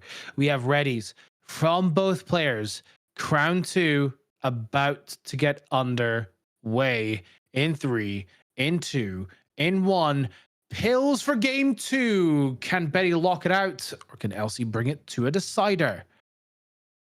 Betty B trying to end it, Elsie trying to extend it, and very little use for blue at the start of Elsie's board. I think maybe overslid that blue-red that you now see in columns 3 and 4. No such problems for Betty. She has a lot of red things to deal with at the top of her board, but is doing so with quite a bit of speed. Possibly signposting a big sort of upside-down L clear with all the reds you see at the top. This double red will do it. Nice. That's what we like to see. And it's definitely what we like to see. It is 16 plays 12, so within 4 of each other here. And Betty is sort of building up for like drop combos here, but she has to be careful not to let it get a little bit above and beyond, is what I like to see. She needs reds. She really needs reds. But do you know who also needs reds? Elsie. Because this board is heavily on the red side with no real access to proper. I say no real access. She has access, but it's not great access to blue. Considering she's only got a few on her side of things. 5 plays 10.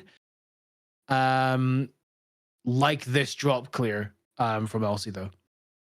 Yeah, very good work there to line everything up near the bottom of her board. The difference between the types of reds that the two players needed was that Betty had built some pretty elaborate combo setups around reds, wasn't getting them, and sort of ran out of space to put other stuff, as you can see by the state of her column 8 right now. Elsie with a little bit more of a piecemeal approach, making her way all the way around the board. Yeah, column 2 for Betty wasn't exactly the greatest, but has managed to clear that up. Is out of 6 into 7. Elsie with another unfortunate draw misplacement. There is down to 2. A red blue would be fantastic, and ask. And the doc shall give out of 6 into 7 herself at just under 2 minutes 15 seconds. I have also just noticed, unfortunately, that Betty's timer has not started. So our behind the scenes crew will figure out the sort of time difference between the two, and we shall go from there. But Go ahead. But is 10 virus lead now 11 for Betty here. Yeah, we're just going to go ahead and play this crown out and check at the end if we need to for any timer difference. I think they started pretty close to the same time. It was very close. We can probably use Elsie's timer to give a good enough approximation. Betty trying to do a lot of things at once with all this yellow. I think maybe she's seeing those 2 yellows on her top line and wants a big horizontal to get rid of them. That may make it a little bit difficult for her to get to the last yellow virus in column 8. Also a possibility of de-sandwiching. Oh, look how this lined up. De-sandwiches those yellows with the big red there, and column 8's now free and clear, Oh. especially. Oh, she had a couple ways to clear that. That was honestly an impressive way to get through that end game. We have had word that is a 4-second time difference, and Elsie started first. So we're going to have to sort of keep an eye and remember that come close to the end of this second match. Elsie still in this level 7, but sort of kind of free and oh, never mind. That's an unfortunate misdrop from Elsie there. Yeah, again, seeing But cleans some it up unforced quick. seeing some unforced errors from Elsie. She did clean it up, but it is also that cleanup did take away some horizontal opportunities that she had. Unfortunate to see those on her side of the board. We are getting to about the 4.5 minute mark. Now I would call her free and clear. 1 red will horizontal and get her out of this level. She's through at a 4:32. Not really the time you want to see in this level block, but Betty had a bit of a rough go of it herself in level 7. This is still a pretty attainable deficit. Yeah. Betty as well with a blue-red there that I think she wanted to tuck a little bit later. This is a very very spread out end game for her. Elsie at this point does need to sort of excavate down to get more access other than blue. If you want blue access, you've got it for days, but if you wanted anything else, you've got to dig for it. And that's exactly what the doc has said. She's getting very close to the top of her board here is Elsie, but meanwhile, looking over on Betty's side real quick, she's coming to the end of this board, only needing 1 more yellow, and she will be out of this and into 19 viruses is how far behind Elsie is, and she just manages to clear out that top of the board. No risk of topping out anymore for now. Close here as Betty does enter the 40 virus dash. Yeah, the last level for Betty, going off of Elsie's timer, that was about a 5:26, I think, that she got into this level 9, which, knowing her, is a time that she will not be satisfied with, but it looks like it is enough to get the job done for right now. 27 viruses to go. Bit of a wall here across the middle of her boards. Great double clear to help start to break through it. She has a diverse endgame. Almost none of it's in doubles. Elsie, a lot of blue to go, still in her level 8, fighting through that as we approach the 6.5 minute mark. Has a few things a little bit buried, but I trust, given her versus experience, that she can find some creative solutions, as she does there with a big blue horizontal at the bottom of her bottle. Yeah, she only has a few more to grab here, and she'll hopefully be out of this level 8 before Betty can finish off the rest of her board. I kind of like the way that she's going down on this, but I'd more like her to look to clearing the reds to just drop those yellows down. She only needs a handful left, only now 2 really, now only needing 1, and is going to get it, and we'll be out of 8 and into 9, but Betty is at this point so far gone with the ending of this. Only 4 viruses left. That's going to immediately change down to 3, and almost instantaneously she will be out of this level if she wants to stop, if the doc wants to stop giving her anything else. And there it is, she is out. And 4 seconds prior or later, Elsie will eclipse. I was waiting for it. I know. I tried so hard. To and you got so far, but in the end, it doesn't even matter. But in the end, I'll still screw up the names. Yeah, Betty definitely taking that crown number 2. She will move on to our quarterfinals, and I believe her opponent is who we're going to find out next. So stay tuned for more round 1 speed bracket action. This is the DRMC.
Guys, gals, and non-binary pals, welcome back to the August 2026 Gold Speed Bracket right here on twitch.tv/the DRMC. We have one quarterfinal matchup left to resolve, and the first member of that matchup will be one of these two players. Our 7th seed on the left, Ook the Librarian, our 10 seed on the right, who you just heard in the booth a little bit ago, Ramsey Fox. I'm joined here by Gridley, and Gridley, this is going to be a pretty close match. I have a feeling that this will be a tight one. The 7 seed versus the 10 seed. And let's see here. This is our only one of the last few that isn't a first meeting. Ook and Ramsey have played before. They're 1-1 head to head. And when we look at their average 1 second apart.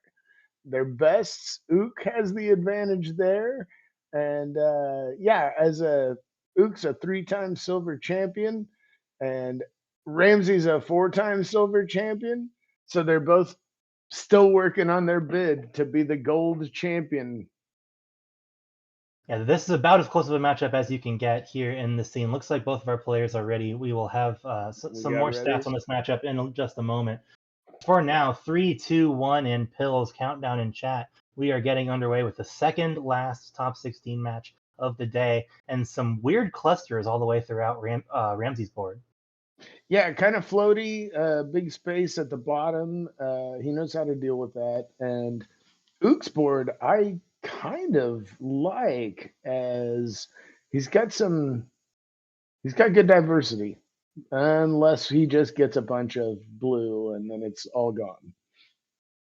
Yeah, so sort of equally floaty boards on both sides of the screen, and they've taken a similar shape as we're getting about halfway through this level here, as there's really nothing in the middle of the board. A few things in the top center, and then the sides and the bottom are pretty decorated.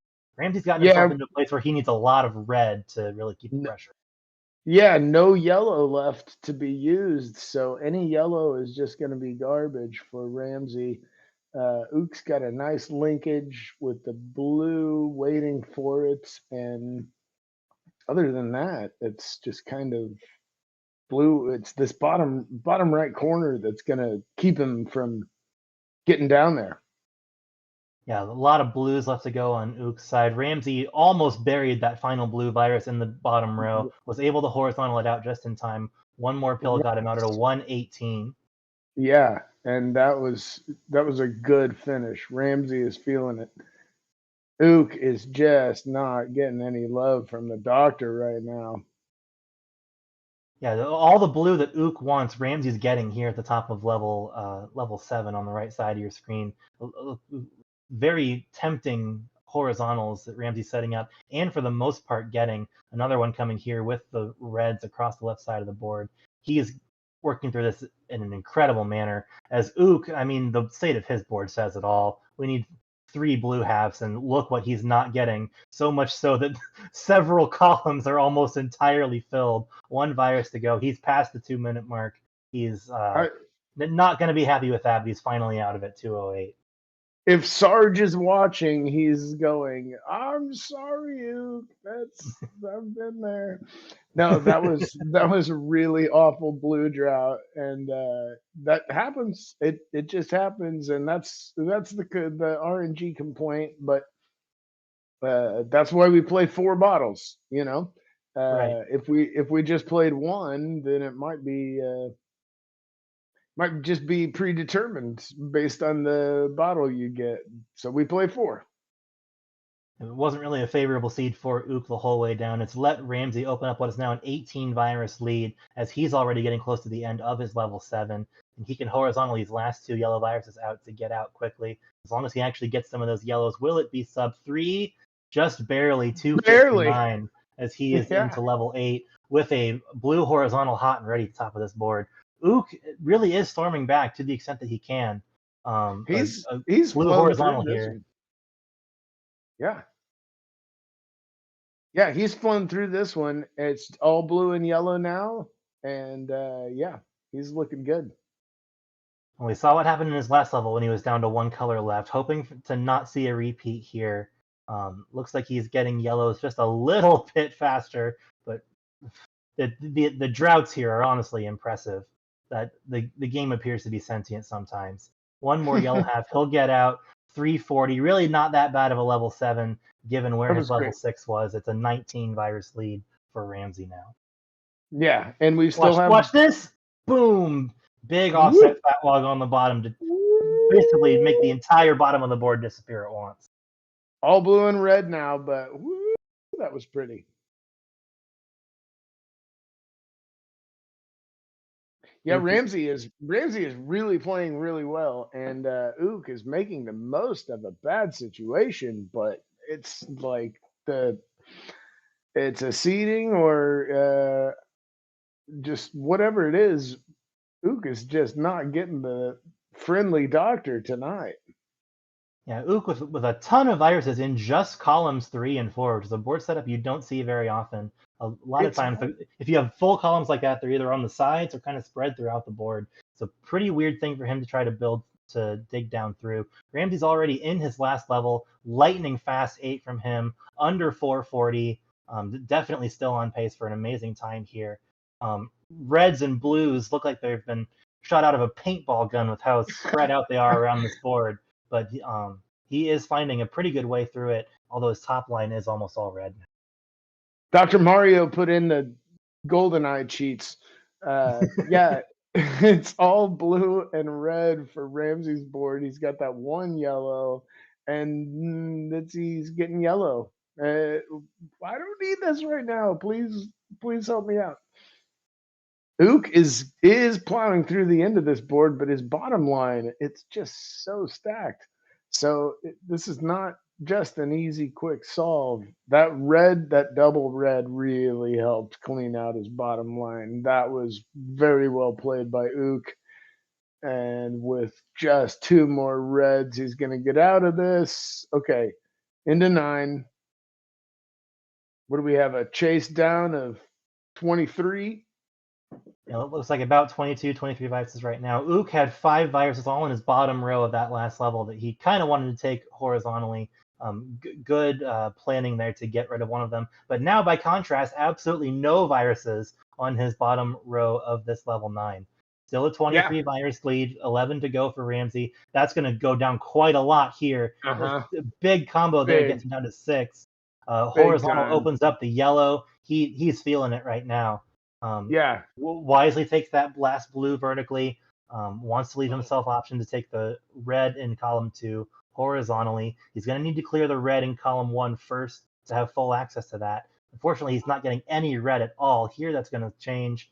He is going to be out at 6:35. Ook passes out on the timer. It's crown 1 to Ramsey Fox, our 10 seed, in our second last top 16 match of the day. Very nice. Ramsey Fox, 6 to 9 average. We have documented as a 658. So very good. Not a personal best, but also very good time. So he was playing that one very sharply. Excellent. Good crown, guys. Good crown. Aside from whatever in the world happened in level 6 for Ook in that crown with all that droughting, that was actually pretty good pace from him. I expect that we'll see a bit of a closer match this time around. Just to set one other thing up about this matchup, a drought is ending one way or the other because Ook has not won a round in the gold bracket in 2026. Ramsey has not won a round since January when he beat Ook.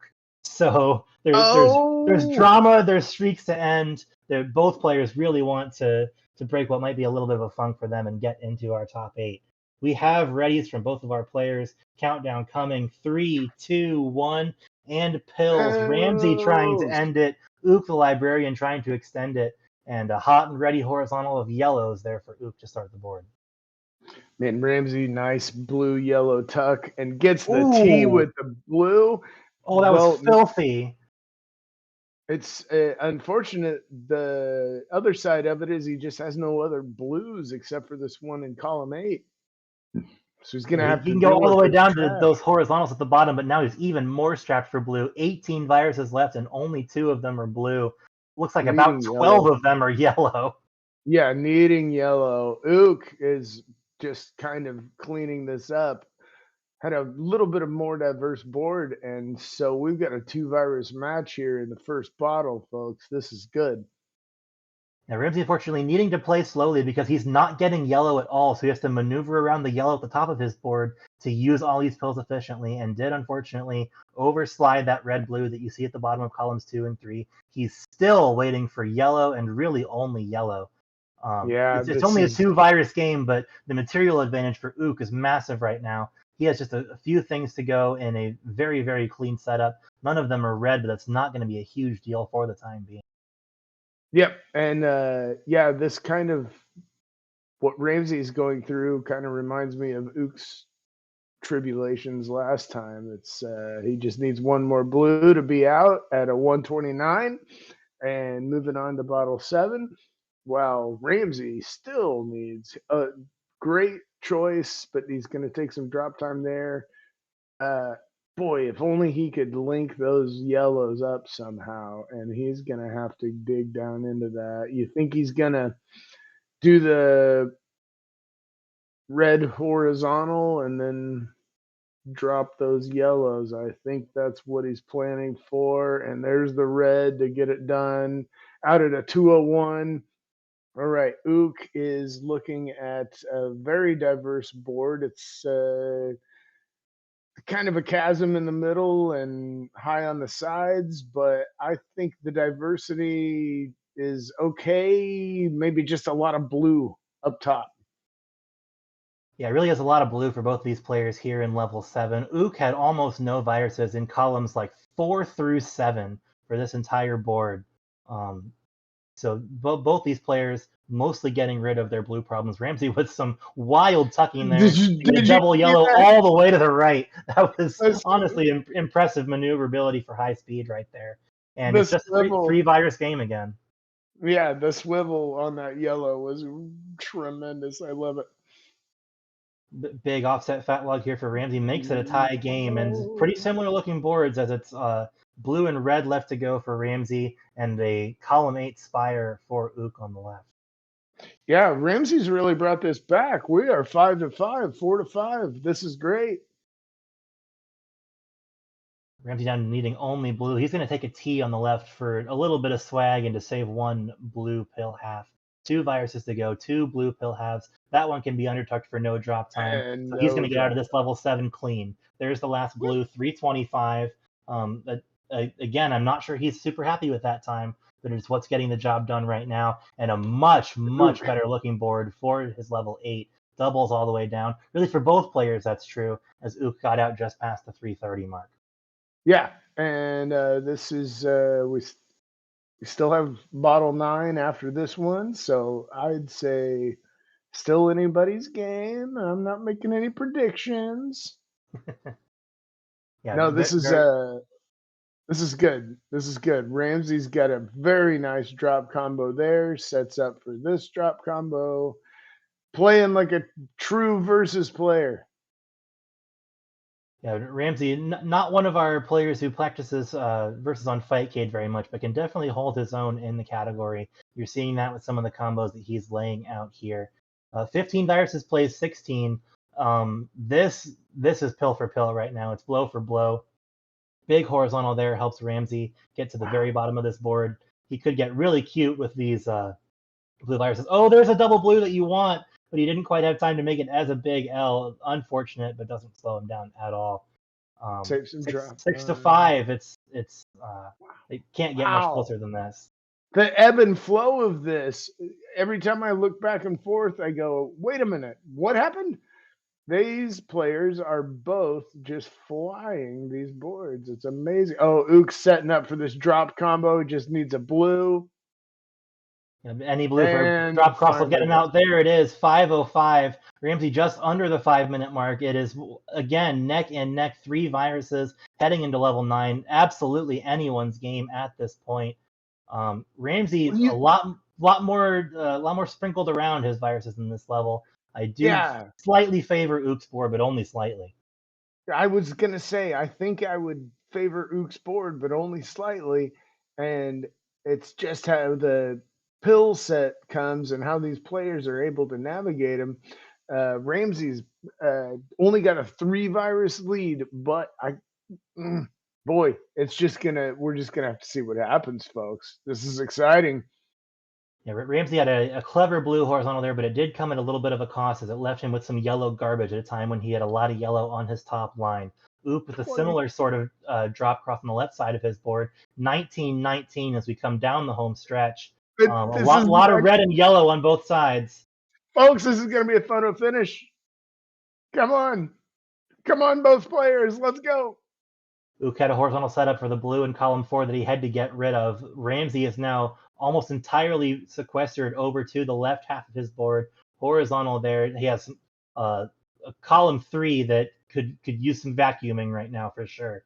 8 viruses to 7. There's some of that tear down for the column 3 for Ramsey. 5 viruses to 6. Big drop for Ook. He'll get another 2 off the board right here with this combo. 2 to 4. Oh my gosh. Come on.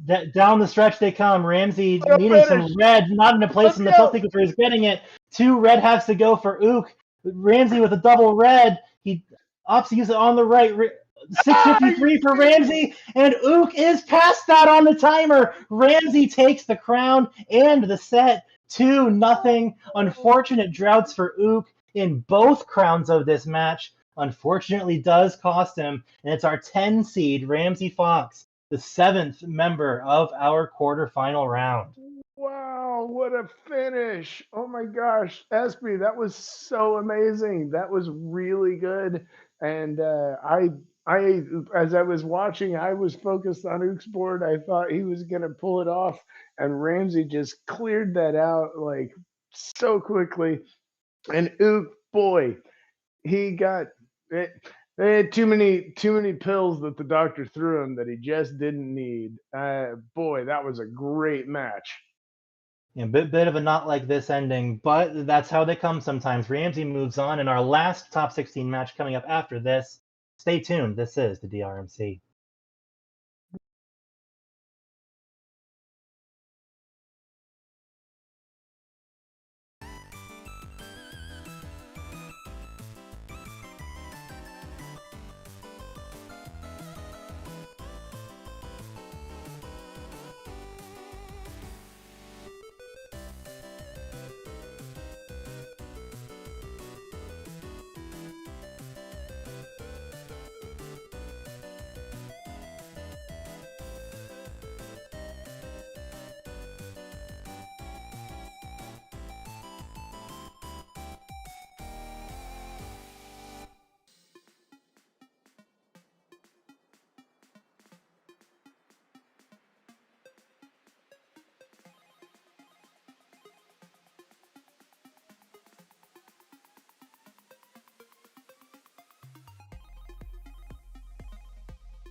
Hey everybody, welcome back to the DRMC. We've got another fine match for you in the Gold August Speed bracket. We've got the number 2 seed Don Vignier versus the number 15 seed Sergeant Saros. And I'm going to be joined here with Ibar, who you saw play earlier. Just a quick mention, we've got 3 live events coming up in the very near future. Next week in Toronto, a month from now in September, we've got Connecticut, Hartford, and then in November, we've got Cincinnati, the national finals. So, Ibar, what do you think of this match we've got coming up?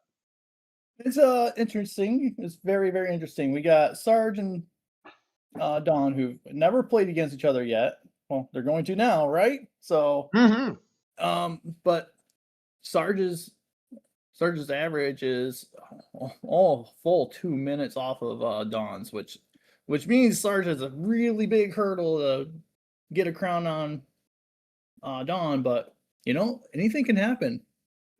That tells me I'm gonna root for Sarge. I'm gonna be completely biased in the commentary. Don, I love you, buddy, but I'm rooting for Sarge. No, this is gonna be a good one. Don is, has been runner-up in the finals, and Sarge has been a 9-time. So this is only his second main bracket appearance, I think. Maybe the first since February 25. But This is his best ever seed. This is going to be fun. This is going to be fun. I wish Sarge were here just commentating his own match. That'd be nice. Commentate your own match. But yeah, but Don is a 4-time champion, most recent back in April of 26. So, which earlier this year. Yeah, so perfect. We got the readies, but yeah, it's going to be a tough hurdle for Sarge. And Don is a really tough opponent. So, all right, we got readies. We're going to count them in. All right, here we go. 3, 2, 1, pills. Pew, pew, pew. When the lights are out and they're running down to the first turn, and here we come up the corner. Okay, I can't do it anymore. Don has a pretty interesting board. He's going to get this fat log here and drop it down for a nice quadruple combo. It was really, really good board vision. And Sarge is keeping up. He's only he's actually right with Don on virus count. Yeah, even below. This is good. Don with that big starting combo looked pretty, but took some time, and Sarge took a little drop time there early, and it really didn't hurt him at all. We're 13-15, and the boards both have diversity. You probably see that better than I do, but it looks like they have pretty good access to everything. Yeah, Don with a little bit better diversity at the moment, but Sarge is really trying to whittle his board down and take care of it. But it's Don going to be out here shortly, sub 130, pretty easy. But as soon as he gets a red, oh no, another drought. 120 for Don. The Ook curse.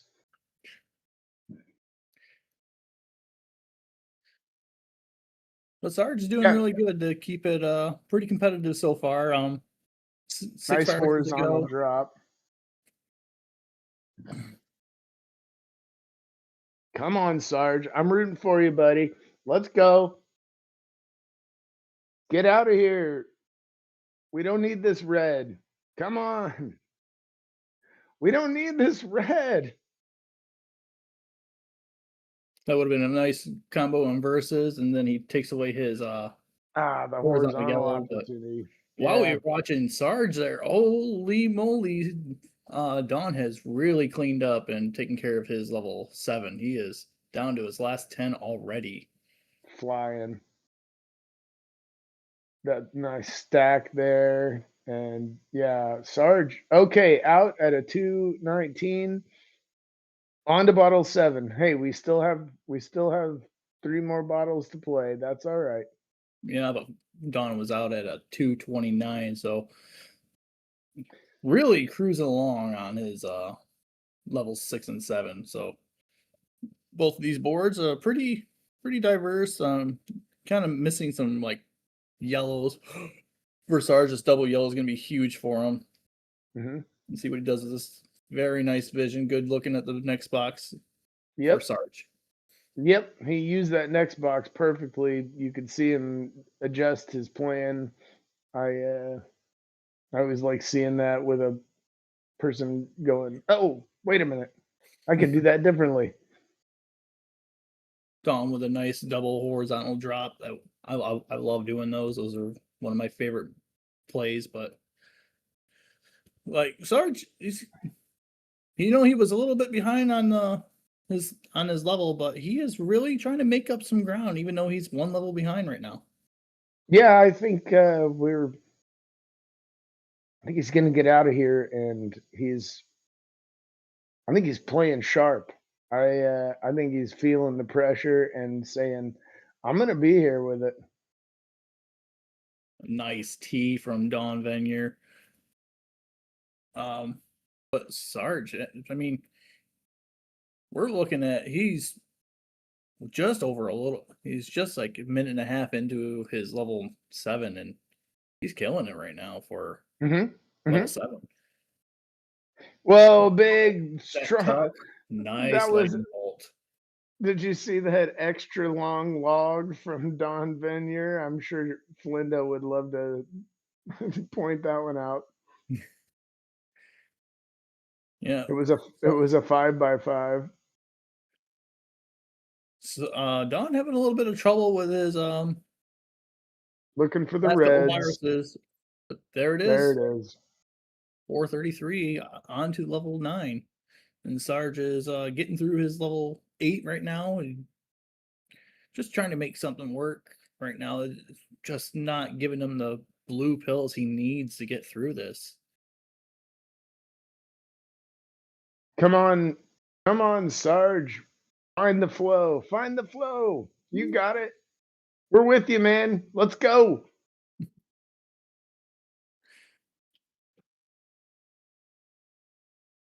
Don trying to get some nice fancy combos in. Having a little bit of fun with it, I think.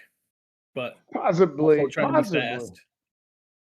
Possibly. There was that yellow. Sometimes I just think it's that versus mindset that creeps in, that you want to set up a garbage combo, and it's like, that's not how you use your garbage. You Right. use it to clear the viruses, and I don't have that mindset. I still haven't figured out that mindset. I'm working on it. Yeah, Don making quick work of this board. Lots of red, though. It's going to require the red pills to get through the rest of this bottle here. Sarge needing, a little bit of ketchup and mustard, but throw some blue relish on there. He's making it work. I mean, he has the opportunity for the red horizontal. He's going to go for this blue first, and he'll be out. Oh, look at this. That double red is perfect. A 618 out of 8. But Don is down to his last 4 viruses now as Sarge enters the final level. I wanted to point out, Sarge smartly dropped that blue. It took some drop time, but he smartly dropped that blue so he could lay the red horizontal on top as a tabletop and get that horizontal out of there to clear the board. I like that move. Yeah. Don is out at a 644. GG's to both players. Sarge made one heck of an effort to get back into this after that level 6. Yeah. A couple good levels after. So didn't get lapped. Nobody wants to be lapped. So very good. Very good. Both players. Awesome. Don and Sarge. Oh, wait. Sorry. I'm not going to start singing. Sorry, everyone. I apologize. Don sporting his new background now. And his new haircut. Many hairs cut.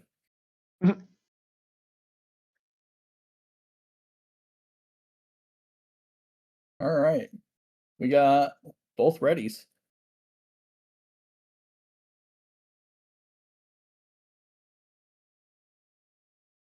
Find it interesting. Dawn is playing on Fever, which we know Fever and Chill give inputs, extra inputs here and there. Occasionally, yeah, when the It's loop one of the soundtracks. restarts. It's one of the soundtrack bits that Here we go. causes it.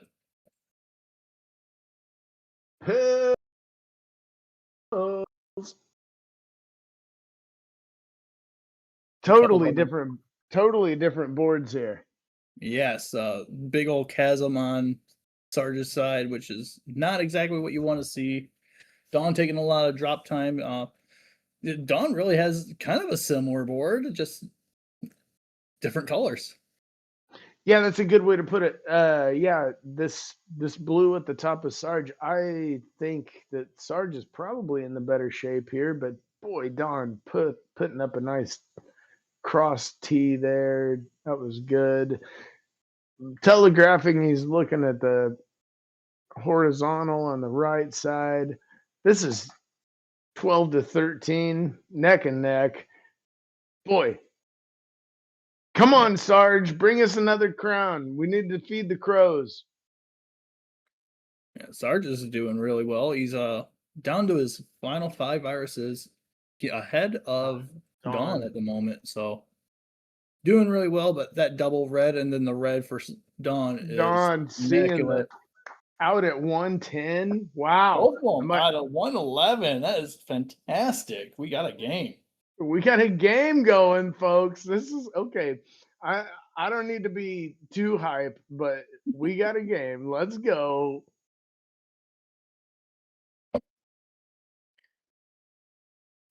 No, this is great. 23-26.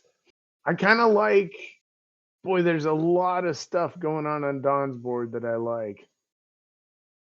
Yeah, the only issue I see with Dawn's board is that like kind of empty spot near the bottom of his board, but he'll work through it. He'll work through it really well. He's got the T set up right there and takes it. Now he just has so much blue to go, but fat log for Sergeant Saros. The no, Saros is getting the pills that he needs right now. This is working. We're at 613, but it's gonna fall apart pretty quickly. Yeah, Dawn with the nice tuck to get out at 221. This is hot time level, folks. Dawn is flying. Come on, man. Go easy on Sergeant Saros, man. He said, "Oh, he was that close last level. I need to widen that gap right now." And there he went. But Sarge is going to be out before too long. I mean, he just took away his horizontal opportunity unless he gets a few more yellows. And he signaling he will be able to take that. Just with blue on top. Yep. Boom. And now just one more red will do it. There it is. Sergeant Saros with the drop time out of the 307. So only a 20 virus difference, and I kind of like all the doubles I see on Saros's board. Dawn's a little bit red heavy, so if the pills keep giving him the red rush, then maybe he'll not have any problems with that. But if the reds dry up, as we've seen in some earlier matches today, then maybe that could be a problem. Yeah, but Dawn is just making good use of the pills he has. Absolutely. Well, he's down to his last 3 now. He just almost every time you see a pill fly down, he takes one more off the board. And he's out at a 355 out of 8, which is a really solid time. sub 4 is fantastic. Yeah, really, really making quick work of this one. I'm boy, But his you blink and you PB miss it. his PB is 510. He might be seeking a PB right here. But you blink and you miss it, and Sarge is really taking care of his level 8. So this horizontal yellow, great. He's has a bunch of blue. I would probably prioritize the blue over the yellow, but you know, you just gotta do what you know. Well, and sometimes you balance the what you see first Mm-hmm. and how much down press you can get to save your time.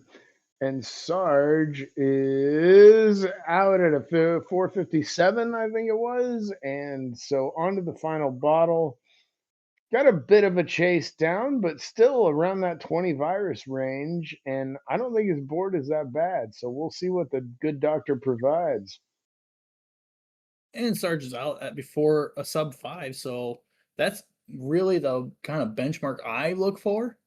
Mhm. So doing really good job, Sarge is. Yeah. But Don 530, and he is almost out of his level.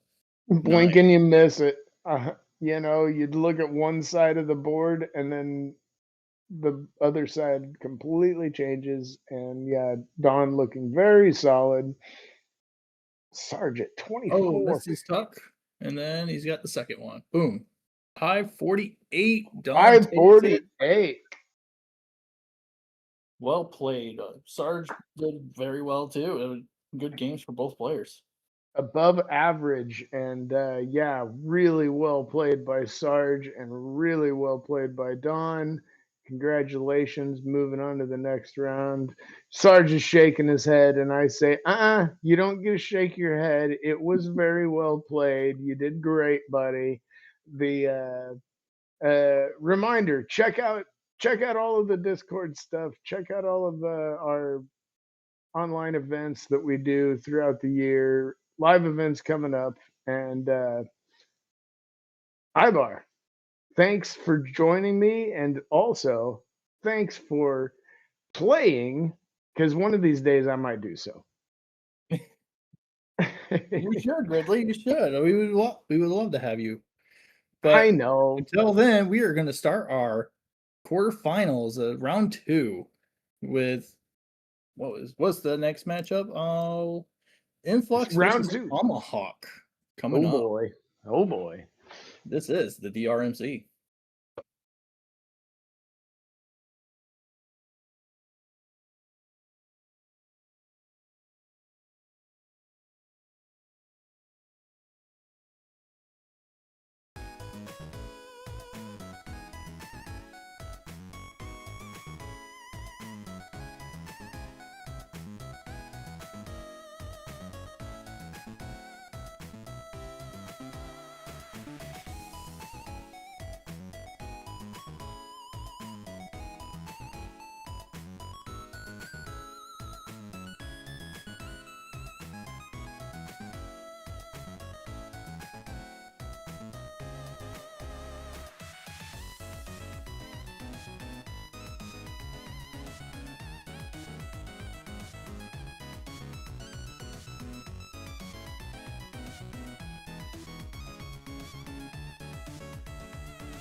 Hello, everybody, and welcome to round 2 of the August 2026 Speed Tournament here at the DRMC. My name is Ramsey, and I am with Ook. And Ook, we've got our first quarterfinal here. We've got Tomahawk and Influx, and where round 1 was definitely a case of a lot of first-time meetups, these two are definitely no strangers. Yeah, these two have seen each other 3 times already, and Influx has taken all 3. But if my notes don't deceive me, yes, this is their first time in round 2, and Tomahawk does have a crown against Influx back in March of this year. So it's not a case of it can't be done, with a lot of players against Influx. That's kind of the way it feels. But Tomahawk certainly has held his own with him before. He also didn't have to play today, so that that can be good. It can be bad. It depends on how well you do with a little bit more rest. Yeah, and Influx, no introduction needed. Maybe our most decorated speed player. We have like multi-time monthly champion, year-end champion. But Tomahawk has taken wins against Flindo, Dawn, Frank, Betty, like big names in the community. So he is absolutely not intimidated by this matchup at all. And it is the 1 seed, but if you watch enough college hoops, one seeds not not invincible.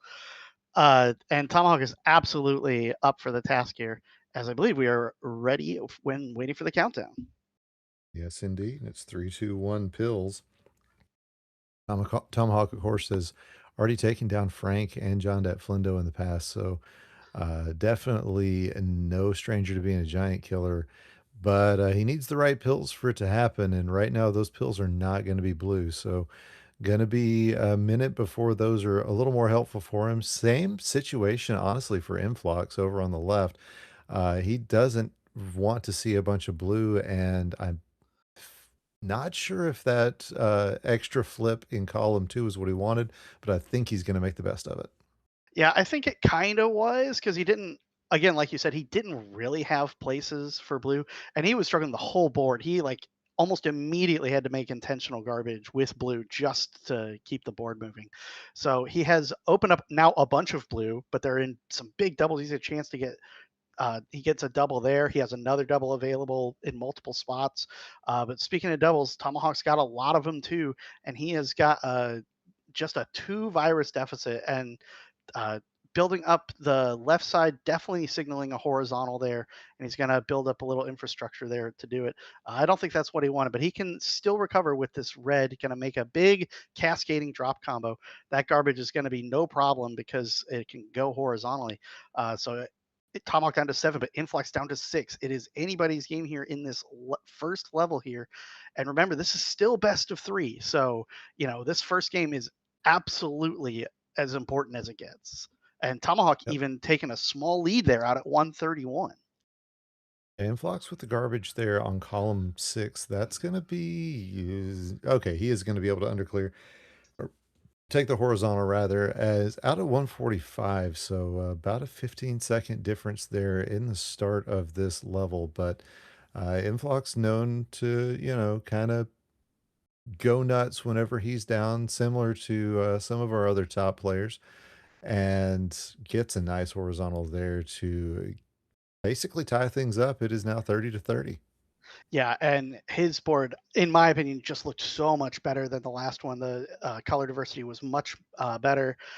Tomahawk struggling still with a bunch of blues. He's had a bunch of blues for a little bit now. He has now kind of emptied that out, but still trying to kind of work out exactly what to do because he's, in the meantime, has built up a little bit of garbage there. So he's working on clearing that out. And Influx taking as small of a lead as you can get, 1 virus right now, and now it's back tied. It is absolutely pill for pill here. Influx with a nice little setting up for a potential drop combo there. He covers it up for now, but that's not going to affect him too much. He's got lots of ways to get it at that. He would love to do a sequence where he takes these reds horizontally, opens up the yellow for a de-sandwich clear, even sets up the red to do that. That is absolutely what he's looking at doing here. But that column 8 a little rough. Tomahawk has a much more open board, but it's all red all the time. Yeah, I think if Tomahawk comes back in this one from where he was just a few seconds, like when you were talking about how he had all that garbage, it was a double yellow that kind of did everything for him. And you can see the setup. He's hoping for a yellow or a blue. He's going to take it. He was hoping to avoid having to burn some red, but there's one. Oh, and he doesn't get it. That's going to be tough for Tomahawk. He's going to have to set up these yellows, get everything knocked out of the way. Meanwhile, Influx already into column 10, and Tomahawk joins him at a 346. That was a tough end game there, but he finds himself not too far behind his opponent. But Influx already making plans, just doesn't want to see any more blue. Yeah, he would love a double red. A double red quickly will solve a lot of problems. Otherwise, he's gonna have a new problem, which is nowhere to put any of his pills. He has gotten basically now no reds at all, much less a double red. So now he has to really improvise to try to figure out how to do this cleanly. He's There he gonna goes. nice combo there, and that clears up almost all of the garbage. He's got just a little bit left in column 6, the yellow and then the blue on top of that. And he really doesn't want blue garbage because he's got quite a few blues left, but he also has quite a few reds. Tomahawk, meanwhile, looks much better. Lots of T setups. Really liking the look of Tomahawk's, the bottom half of Tomahawk's board. Yeah, you got to wonder, looking at the way Tomahawk's got his setups, if he's been playing a lot of verses, because this is a very versus style setup. The play style where you're looking for the combos, looking for something to kind of go bigger, and it's wow, that really worked out for him. But it at times has seemed like it slowed him down just a touch. We're gonna see what the play is here. Okay, I see the play. Yeah, He's gonna have the blue to trigger it off, but again, Influx beating him to the punch, already out into his level 11. But one more blue is going to do it for Tomahawk. Good undertuck there into column 3 to prevent the drop time. He's out at a 532. right. And we're looking at a 2 virus and some setup time. So basically, like a 2-3 virus game. Influx cashing in that setup, so it's now about a 7 virus lead. But I mean, that's going to change second to second here. He's got Influx does have quite a bit of doubles all the way down the board. Look at the bottom of his board though; it's blue and yellow all the way across. He's down to just 5 red viruses out of his last 33. He's going to have to be really careful with that. Tomahawk with a much more color diverse board, not quite as many doubles, but it's I think he's going to be a lot less prone to maybe an unfortunately timed drought or rush. But we'll see what happens here. It's all that part's all up to the doctor, as Influx is really opening up a lead. Yeah, I think. Oh, well, yeah, I've been watching Tomahawk's board, and like you said, it's been very diverse. But yeah, I glanced over and see that Influx kind of already just really tearing through. So he is just needing quite a bit of blue to finish this one out. Gonna get one here, and then it's just off to the races. Can Tomahawk find what he needs before Influx does? It doesn't look likely, but it's droughts do happen. And they are happening to Influx right now. He needs 5 more blues. Here's 3 of them in a row. Now he needs 2 more for this last horizontal, and he does There it get them. is. I mean, but you see that column 2 and 3, just how much red and blue. And I didn't realize we were in the last level. I was so excited about all the stuff. I didn't realize that we were done. Influx out at Oh, yeah. 710. It's going to take crown number 1. These two just destroying these viruses, making sure that, whatever happens, the CDC need not be concerned about chill fever or weird, because those 3 are taken care of. 738 is Tomahawk's time, and 2 sub 8s. That's what we want to see. Yeah. Anything under sub 8, and you've got a chance for sure. Maybe on Influx, maybe in the case of versus Influx, you might need to shave another 30 seconds or so, though, because Influx sporting an average of 652, a sub 7 average in 8 to 11 is just remarkable. He finishes north of it this time at 710, but that is enough to take crown 1. and it's best of 3. So Influx playing for the match in a spot in our Sunday showcase. Tomahawk looking to extend it for one more. I just looked, Tomahawk's PB in this level block is a 648, so he definitely has a sub 7 in him, and I think, if there's ever time, this might be it. This is a good time for it. Yep. Do recommend. Tomahawk immediately selling out for this yellow horizontal. He has to get it. He's waiting a little bit to see if he can get a yellow blue. It's in the next box, but he just could not wait any longer. He had nowhere else to put it, but is going to get a nice big drop combo out of that. Huge clear there for Tomahawk.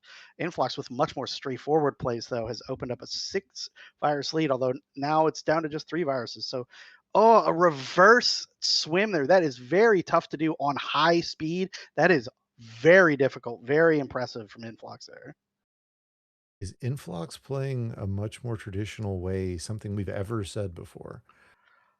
It's just not usually his forte. So, with the not setting up massive setups, it's just not usually what we see from him. So, yeah, it's been a definite difference here, but you can see Tomahawk with these big combos, but it's going to bite him just a little bit as he's going to need. Yeah, he clears out that garbage to get to these blues.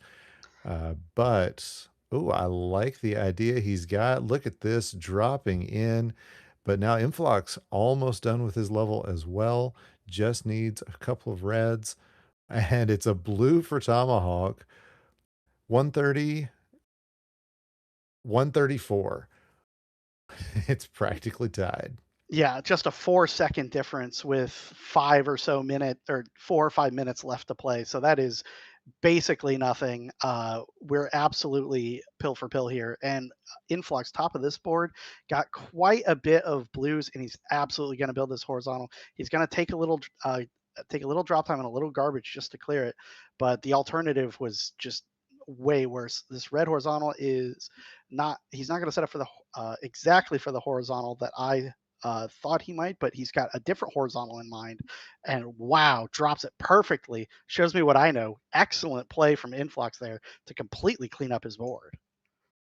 And that's kind of what Tomahawk is needing as well, because he was sort of selling out for some early combos that never really came to fruition. And you can see he needs a double blue, and he needs it yesterday. If it can just show up for him, then he's going to have all the setups and kind of be able to make up for the time that he's lost.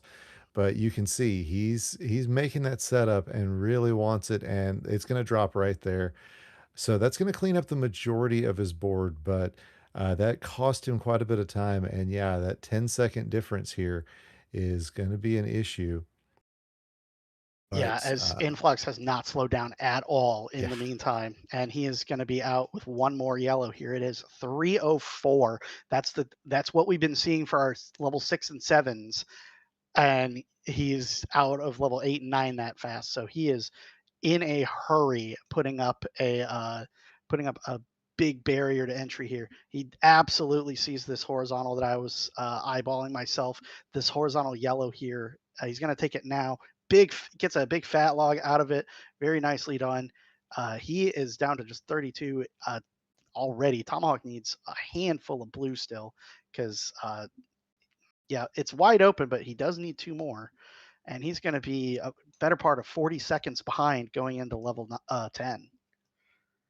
Yeah, but we've still got one more level after this, so there is still the opportunity to, go on a blitz, kind of get everything moving faster, and maybe be able to get himself caught back up. But he's gonna need to find it and find it quickly.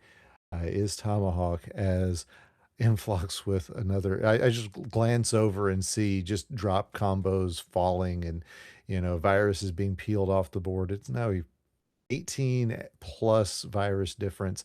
You can't keep up with it with the speed these things are coming off the board, as Influx really taking it to Tomahawk here. But Tomahawk with some good setups, and looks like he will be able to kind of keep things pretty clean. But Influx already out at a 437 on into the final level of this block, and he's hoping the final level of his day. Yeah, a nice multicolored tee from Tomahawk there, trying to claw back some time here. Influx absolutely wants to put this away right now. He does not want to play anymore today. He wants to be done and in the clubhouse, waiting for tomorrow.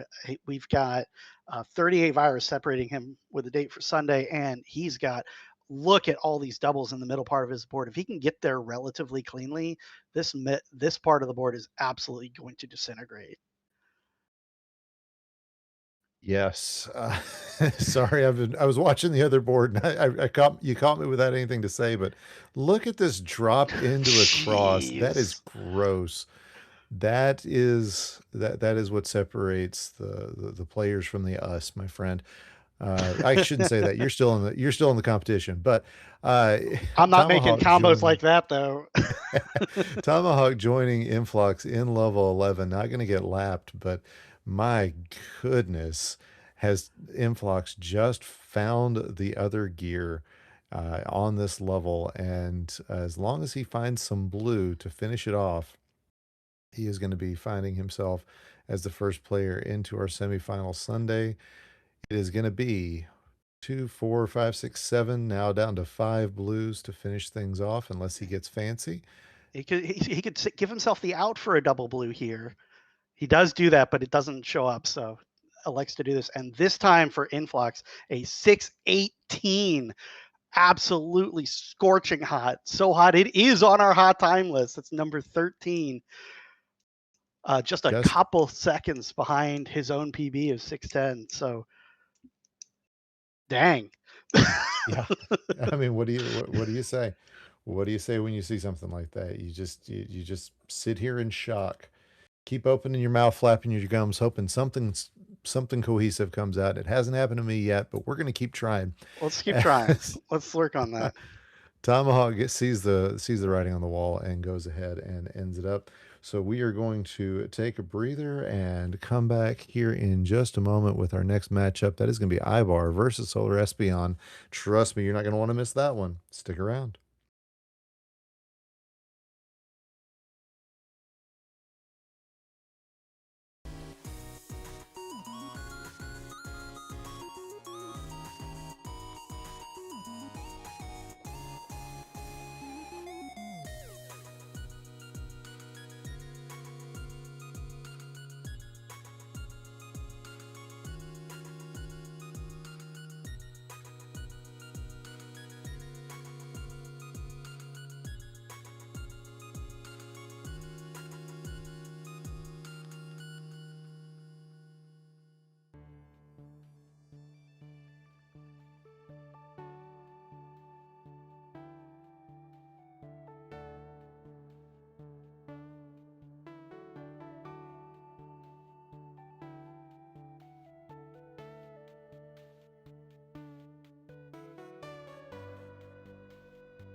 Well, good evening, good morning, good afternoon, and for people like my co-commentator, good grief, what are you still doing up? I have Welcome no back to idea. the DRMC. You got Oak the Librarian, you got Praycast here, or Pray Streams now. I'm going with the Yes. old name. So we have got our second round matchup, and it is going to be a good one. Ibar, last month's champion, Solar Espeon, who has a runner-up spot this year already. Pray, what are you thinking? I'm thinking this is going to be a fun one between both of them. Now, in terms of averages, they're very, very close together. They're split by about 12 seconds, going in the favor of Ibar. And 12 seconds in this game, depending on, you know, I don't want to talk about it. dep- 12 seconds, depending on RNG and everything like that, is nothing. So we could be in for a very, very fun matchup between the two. Another thing of note between these two, it's the 2024 Silver Speed Champion versus the 2025 Silver Speed Champion, which is definitely a fun one. And this is their first time of meeting as well. So looking forward to this one between the two champions. Ibar, I believe, only the second player to have both a silver and gold tournament championship under his belt. The other being John Nash fourth. I can't think of anybody else who's done it, but I could be wrong. There are definitely a few in the running to give it a shot, but SB. right now, Really? what's that? SB is really in the shot of doing it. Oh yeah, absolutely. For sure. As is Betty. But players are Yeah, ready. yeah, yeah. And there it is, 3, 2, 1, and pills. You got players like Luke. I mean, there's all sorts of players who've done both. Ba-bam. All right. And we're off to the races. not real issues with either board. I wish for Ibar for more red access at the top, but he's finding his way down to some very quickly here, and the lower levels of this board are not going to be problematic when it comes to the reds. So I think overall some pretty nice boards. Yeah, pretty nice boards overall. SB currently behind by only a couple in the beginning of this level block. Of course, levels 8 through to 11. So we start off with a nightmare and then progress to greener pastures, as it were. Yeah, you definitely This taking a John level Detflindo tack sucks. there. Oh, and yeah, we are at 13-13. Neither player able to get any separation, but that's kind of what we want.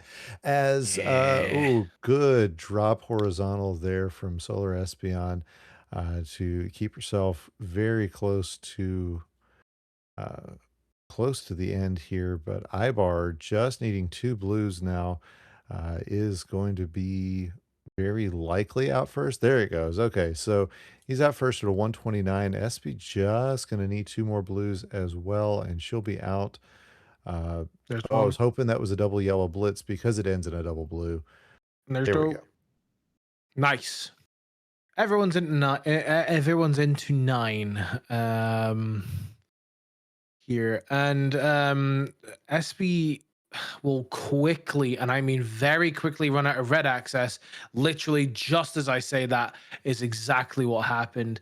So she's going to need to be very productive with how she plays around with her blue pills, and also blue pill halves, and she's doing quite a good job of that. Meanwhile, you blink and you miss it. The board's kind of gone on Ibar's side of things. Yeah, Ivar hasn't run into any issues and has Oh, I love definitely this from made it Ibar. everybody else's problem. Yeah, that is what we talk about. Our top players, they don't tend to react to what's in front of them as much as they're remembering what they've done in the past. And it's like chess in that way. They see the patterns, they know the patterns. They're out at 245 and making you wonder what the heck Ibar is doing because that is a I insane time. I swear that was about a minute 15 level 9 there. Absolutely incredible work from Ibar. SB still in this level 9, and the end game in terms of blues is not going to help in the slightest. Yeah. Um, she is going to take, yeah. I think just taking horizontals where you can makes sense. The next blue she takes horizontally now, that's going to free up the double red option there, and she's just going to go ahead and take it and eat that yellow and the drop time. But it okay, good. The doc's not going to punish her too hard for that. Sometimes that happens, you give up the one and see she is going to eat the drop time here. Had the option to just drop the red into that column, but out at a 355, a normal time for this level. But when you're up Like, against I- Ibar in the game in the way that he is playing, it's anything but normal. Yeah, we can't overstate just how quickly Ibar is Yeah. melting these boards. This is not what we see most of the time, and is about done with this one as well. Holy Oh, and he's cow. setting up for the blue horizontal as well to sort of round out the board by the looks of it. No, he's just going to take it now, and he's going to get the yellow to finish at just under 4 minutes and 30 seconds into his 11th and final level of the block. He is just playing out of his mind right now, and the doc is giving him everything to help him. Over on SB side of things, I like the ending to this level 10. There's a lot of double opportunities for her to help her get out of it once she gets to that point. Yeah, I really like the speed with which SB has gotten through this. She needs a red yellow though to finish off this combo over on the left There it hand is. side. I mean, there it goes, and that's going to put her in a good spot. But it's just so much from Ibar here, as he is down to just 21 left in his level 11. SB going to take the drop time here. I think this is the time to do that. Would love for her to be able to get this blue horizontally, but I don't think that's going to be in the cards, as she is just needing a lot of yellow and double yellow exactly at the right time. Doesn't use it where I thought she would. Is going to set up for this and gets the double. Now just one yellow away, and she'll be into level 11 as well at a 607. But it is almost certain to be too little too late, as Ibar just almost done with this. And Oh, this. When If the both the pills- comms say "oh" at the same time, you know Yeah, something just happened. you know it was something good. About 6 seconds. Hold on, we might be on for a PB. If he does, it's a 2-second PB, but a PB. No, it's not. Never mind. I lied. Just missing his personal best by 3 seconds. I thought it was I was looking at the wrong thing. The joys. But that was on par with his PB time for 8 through 11, which wow, the way he was playing, utterly insane, and takes the first crown in this best of 3. But SB still has a chance to equalize and to get us into feeding the crows and getting us into a decider.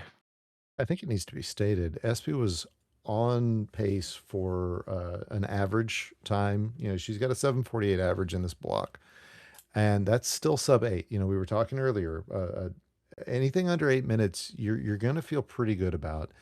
And SB definitely on pace for that. It was just What do you do against a 631 8 to 11? You don't do What- anything. You just What do you do against PB strats? Yeah. Like that was unbelievable play by Ibar and super quick. We have our second game here, and the countdown's coming in 3, in 2, in 1 pills as we get the second game underway.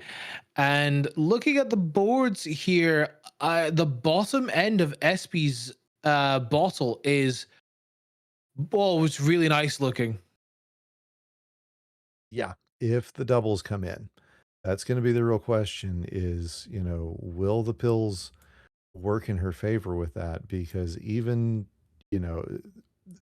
that right there is my favorite type of play where both pills are of different colors, but man, they clean out real nice, real easy. Kind of like Dawn with that fresh haircut. It looks good. You look clean. Everything's perfect. But it's yeah. I mean, everything's popping out just right for her. So I would say that things are doing well. I mean, you can't argue with being aerodynamic. Exactly. All right. Exactly. That's he's got it's the equivalent of go faster stripes. You got a little dog in that fight, don't you, pal? Pretty much. It's how the turntabled. Actually, Espy's out first with a super quick time into level 9. That is incredible. Yeah, that was, like you said, it was a really well set up board, and she was ready for it. You have to take what the doc gives you, and if you're good, then it doesn't matter. Which is why I'm winless this year. Anyway, buddy, no, you can't hit us with that. Come on. Oh no, it's fine. So anyway, So not you're not the important. only We're not one. here to talk about me. We're here to talk about the game that's happening in front of us, which is still SP tearing through, and Ibar needing just 2 more reds. Gonna get 2 of them. There's the third, and out of the 203. Not a bad He's time. not happy with it. No, he's not happy with it, but it's still He's not a not bad happy time. with it. No, it's not a bad time. It's just he's not happy with it. However, SB seems to be slowing down in this level 9. I think she's just having a really bad time with RNG. Oh no. She's made a play. Yeah, made a play, but I stand by my guns. RNG wasn't happy. You can't tell me otherwise. I do what I want. All right, let's see what we got. There come the pills, and yeah, it's a 20 virus lead right now. So, RNG can stand to be a little unhappy if you're still going to be 20 pills up, or 20 viruses up rather. As there we go, SB going to get some good plays out now. She's thinking about a yellow blue or a yellow red, and there I'm it gonna is. get it. 1, 2. And now just needs, those. Yeah, there we go. It's going to be out 3 minutes and 14 seconds into level 10. Is playing really well. A stark contrast from what it was in the first game. And the board for her in this level 10, however, heavily blue favored. I know English. Yeah. As you say, the blue on top is definitely what SB's been needing. Ibar, though, also, you can see him shaking his head. He's not getting what he's looking for. And yeah, he's hoping for this setup over on, getting a red into column 7 or column 6 rather. Finally gets it. There we go. So now he is free and clear to set that up. Gonna get the double yellow exactly when he wants it, and he's in a much better position than he was when I started the sentence. So it is just a few seconds away from Ibar joining SB here in level 10, but she has taken advantage of the time and is gonna get a triple. Oh, baby, a triple. And she is working this through incredibly. She's down to 18. as Ibar has to contend with 44 viruses in this level, or 40 more, 40 something. It's 40 something, 48, I think. I can't remember. I know this game. Do I? What's life? I Where don't- am I right now? Don't ask me. Don't ask me. It's fine. All right, so we are. Oh, there's a big drop there from Ibar, and he's getting himself back into this one. SP trying her best to keep him at bay, and setting these blues up for the horizontal is absolutely the way to do that. Now just needs a few more reds and a one blue. Goes for the reds first. Hopefully the doc doesn't charter interest Oh, on that. love that build to stop drop time from happening. She will get through this level 10 as the stream, so we kind of lose stream for a moment, but we know that she's into her 10th and or 11th and final level of the block. So Ibar currently requiring to catch up at this moment in time. As there we go, we get the screen back for Espy here. Yeah, Again, Espy's just getting some really nice boards. and Ibar not happy with the drought and red that he's gotten. Yeah, this is rough. It's still happening. These are the pain pills. This is why I nicknamed them that. Yeah, Punishment that pills. impending. Yeah, there they. Okay, so Still just two getting more. punished. Still getting punished. There's one. Needs another. Just a second oh there. my god. He risked a top out. I mean, at that point, you kind of have to. At that point, but it's three God. pills, three doubles to start off this 11. You can't ask for better than that to start a board, but you can definitely ask for a lot more to have gotten yourself into a better position. As SB already down to 15, 23 virus difference right now. She is looking good to take this crown too and Oh, come force on, a Doc. decider. Come on, Doc. Give Ibar a red yellow. Come on, Doc. Setups are there. Come on. One red yellow. It's what he ideally needs. SB, on the other hand, however, is out 737. Will be absolutely out and clear of the level block. And will take this to decider. Wow. There it is, literally right there. And he's going to be able to drop everything down. Oh, the Doc was just not happy there at all. And wanted to make it known.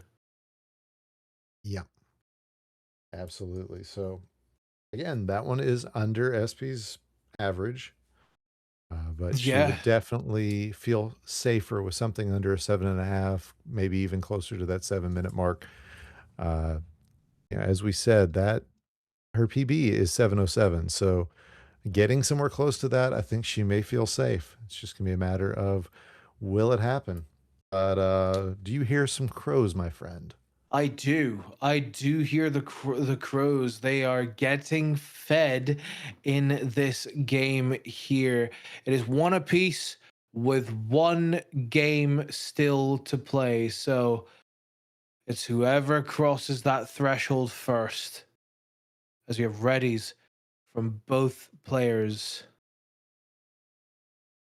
A one-game shootout, Ook. One-game shootout. Yes, indeed. A best of 3 becomes a best of 1. Caw. And it's 3, 2, 1. Pills. Bam, bam, bam, bam. Good starting pills from both players. They've got somewhere to put everything, and that is all you can ask for these days. Right? From this game. Right? As I say, that SB runs out of places to put blue or to put red, but finds ways to use strategic garbage anyway. Is down 20. Oh, no, it's tied up 28-28. Yeah, SB is becoming very efficient with using garbage to her advantage. That is for certain. Ibar, I I don't see what know. he's doing here, but he's shaking his head to this. As point in time, gets that horizontal, drops things down, a little bit of garbage of the blue in that column 7. He will have ways to get rid of it or use it. Because I know Ibar likes to use the garbage that is on his board to great effect. SB, however, if you want that last blue, you better hope you don't get blue rushed. Oh no, please tell me Yeah. I have not You, just you spoke just that into you existence. just I just am yeah. so sorry. But it is That is a blue. Caster's curse at its finest. Oh, and she took the 50-50 on the blue instead of the red. Yeah. Gets 4 pain pills. She's out, to and she's out first. does get out. Yes. But But and still, the once pain again, there's a pills. blue. I'm sorry. All right, I'm sorry. You didn't cause them. No, but I caused a semi blue rush that lasted all of 2 blue halves or double blues. Ibar out at 2 minutes, and boy, this is a good setup for SP. Okay, Yeah, I see now why she's- she elected to do it that way. That's lovely. That is really, really lovely. She done 21, about 12 viruses ahead, and still playing a really nice board, kind of keeping it clean, and Ooh. you know, having ways to utilize drop combos. That's for sure. Yeah, meanwhile, nice drop clear from Ibar gets him back into this one. Got him within 8, where he still remains. SP finally going to get that yellow out of the way to kind of keep this board moving along. It is now a 10 virus lead and changing rapidly as nice. That doubled blue inside tuck, always a play that you want to see happen.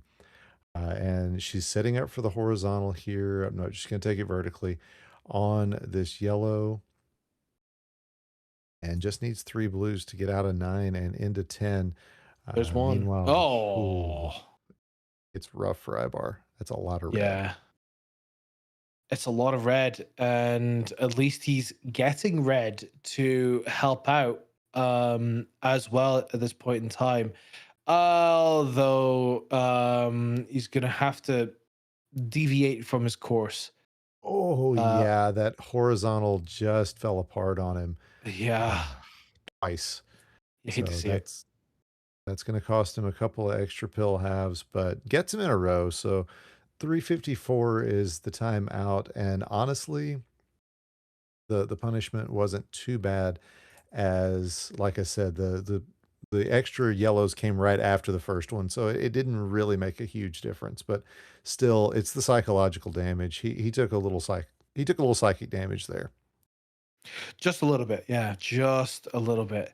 It is 31 plays 18. SB now fully in control of this board. It's pretty much hers to lose here, or the Docs to make her lose. At this point in time, 10 virus deficit as Ibar starts stacking up a set of combos here. That's great drop combo down at the bottom of SB's board. Keeps her fighting spirits alive and keeping the board clean. Yeah, this is a really just really nicely done end game. Looks like Oh, she is gonna she is go for going the for it. sellout. Oh, But I think not doing that was the right call, because she had the red pill half on top of the yellow there, and now she's got everything set up free and clear. But Ibar already roaring back here, and has an interesting play as SB out just south of 510. But Ibar going to have one nice play, and It needs still some kinda blues to works. finish it out. Yeah. Yeah, it still kind of works for Ibar here. He only requires those 3 blues, but SP is now turning and burning on this level 11. She has pretty much places for everything at this point in time, but those places are vanishing quite quickly, especially for yellow access. More than anything, is starting to become a problem for her as it has now just gone. Yeah, but red blue's showing up. There's the yellow that she Oh, needs access to, and yeah, if things work out, no catastrophe, she could be in a really good spot. But Ivar roaring back, he is oh, within 15 and is not going to give this one up without a fight. He didn't win last month's championship for nothing, and he is here to help prove that. So stay on the edge of that seat, folks. You're not going to need the whole thing yet. But Espeon, very close to the end here. Can she turn this one? SB down to 7, Ibar at 24. She just needs a handful of pills to do it, to be out of here. A little bit of a issue just at the top, but is going to clear out and gets a double red, only needing a handful of blues now, and she will punch her ticket to Championship Sunday. There it is at a 6:53, and let me tell you, at a 14-second personal best as well in levels 8 through 11. The 2025 Silver Speed champion takes the win over the 2024 Silver Speed champion and current defending champion as well. Yes, indeed. So GG's to both players. You see Ivar giving SB a quick round of applause. But we still got 2 more players to decide on into semifinal Sunday. You're going to want to stick around here for the next part of round 2. It's the DRMC.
And welcome back to the DRMC. Time for our next it's quarterfinals. Pray, it's quarterfinals.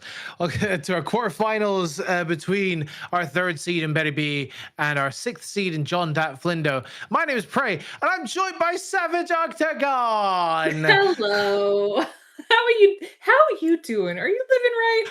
I'm tired, all right. Yeah. Deliberately put you in the last spot.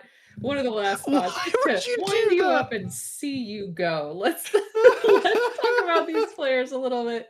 These awesome players have met each other many times before, but Flindo's taken almost all of them. 4-1. Yeah, definitely on the side of Flindo here. But these two, whenever they have played, it has always been a very close game between the two. So I'm really looking forward to how this is going to play out between our two players here. This is going to be a fun one for certain.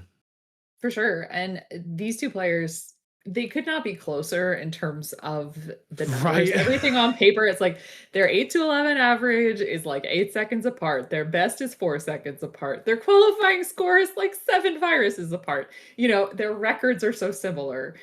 So, I mean, really, this is one of those, it's everybody's best guess to what's going to happen. It's anybody's game. And these two players are ready. So we're going to get our countdown in 3, 2, 1, and pills.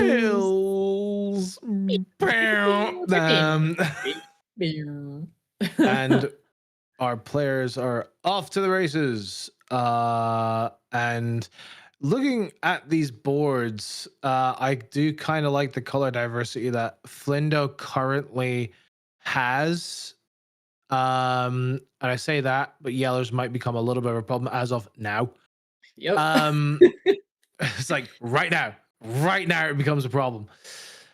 Yeah, it's interesting. He's been drilling down a little bit. I think there were some horizontals that might have been able to show up there, but he's quickly making work at this level, except it's going to slow down real fast because all he's going to need is red. Whereas on the left-hand side, Betty has a much more diverse board. It's very high up in the center, though, so I don't know if she's going to be taking those viruses in the center sort of last to kind of avoid the drop time and like build from underneath, because she's definitely capable of doing that with her combo play. Very much so. And it is an even game here between the two. Flindo is currently running out of yellows and has ran out of blues, actually. And he's going to be left with reds all on his board soon enough. But that's the nature of the game. As the pills go down, so does color diversity, I guess. That's so true. That sounds like a physics principle, but Betty is out at about 134, and Flindo just 6 seconds behind. So this is still a tight game here. Betty with a good setup to lever down these yellow and blues. Yeah, she's got the horizontal there with the yellows, just keeping that nice even top line now. And the board is very well structured for her to do that. It's not going to be that like a bar just going to appear in the center. But wow, Flindo's still dealing with the same 2 colors that he was dealing with last time. He's got a lot of blue-red on the top of that board. And wait, now it's just blue. Yeah, like Flindo was, like the doc was just like, hey, heard you like the last board. Here, have another. Because he's dealing with the exact same problem, but dealing with it well and actually burning down this board faster than what he did in his previous board. He's down to 12. Betty's at 13. Make that less. And the two are going back and forth. This lead in this match will change back and forth this entire game. Right. And Betty had a cool looking combo right there, but it actually dropped some garbage down. Maybe wasn't the most ideal play, but she still got a really clean set here. It's just that red that's all the way down in the left-hand corner, it's going to be tough to get out at the moment with the plans that are happening. So Yeah, it looks like she's going to be de-sandwiching, which I think is the right move. As soon as Flindo gets this blue, a lot of this is going to come down, and he's out at a 317. Betty very close behind once she gets this blue. Yeah, and they're both out at pretty much neck and neck pace between the two. Flindo's board here in this level 10 is looking really nice. And so is Betty's. Both of them have very similar boards, a lot of double opportunities presented to them. It's just a case of whether the doc is going to give the pills to really set those combos in play. But both of these players are great in the aspect of even if they don't get the correct pills, they'll still find ways. Yeah, but so far so good. You see Flindo taking a lot of drop time there in the center, but everything is so clean, the rest of it. He's got about a 7 virus lead over Betty right now. And look at that. Ooh, not exactly. I thought he was kind of gonna skim the double blue off the top, but goes for the bottom, which also makes sense. What'd you see, Prey?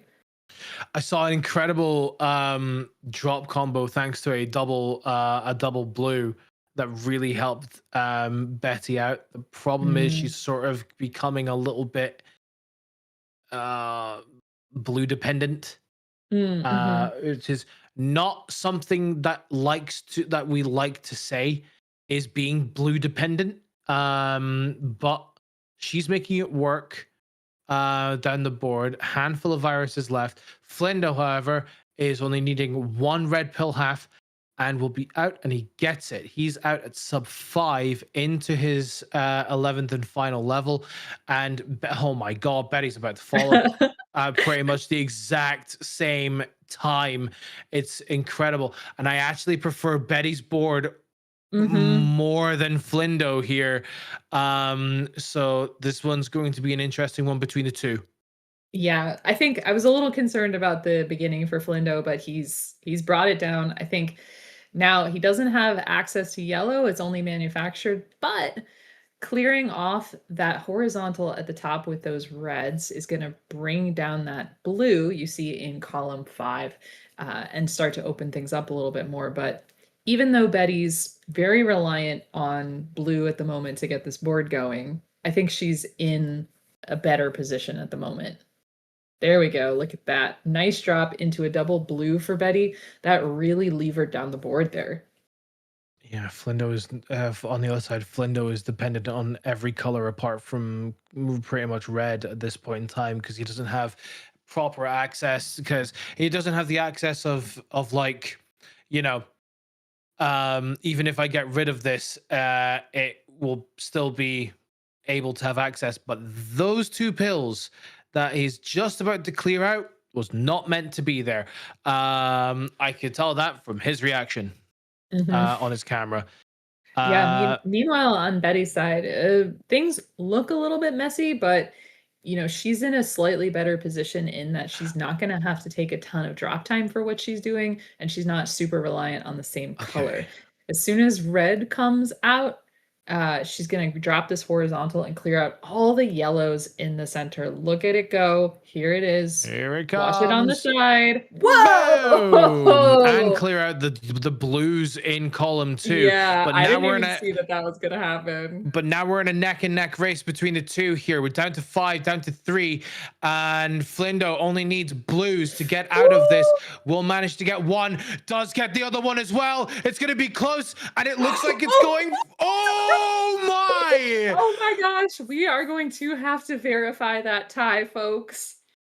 So bear with us whilst we get because we might be going to overtime for the first time in this bracket for this month. And what that means is they are just gonna play on. They are gonna play 1 level 12, and that's gonna decide who takes that crown, right? It'll be whoever finishes first. And if somebody tops out, then that crown is over and the other person has won the tiebreak. So obviously don't top out and cleared that 1 level first. And, you know, at the beginning I was saying these 2 couldn't be closer. Well, that's what's happening. They Ain't that could the not truth? be closer. It is a confirmed tie. It is time for overtime. Oh, if there was anyone, if there was any two people that was going to be this, it's these two. We have readies from both players. It is level 12, the first level out of the level block. To ever finishes first will get this crown. And whoever tops, if anyone tops out, then that is the crown forfeited for them. It is time. Here we go. Players are ready. In 3, 2, 1, overtime. Wow. Okay. Ooh, so excited. Look at that. Nice short stack there for Flindo at the very beginning is already signaling that he's going to be taking some reds out horizontally.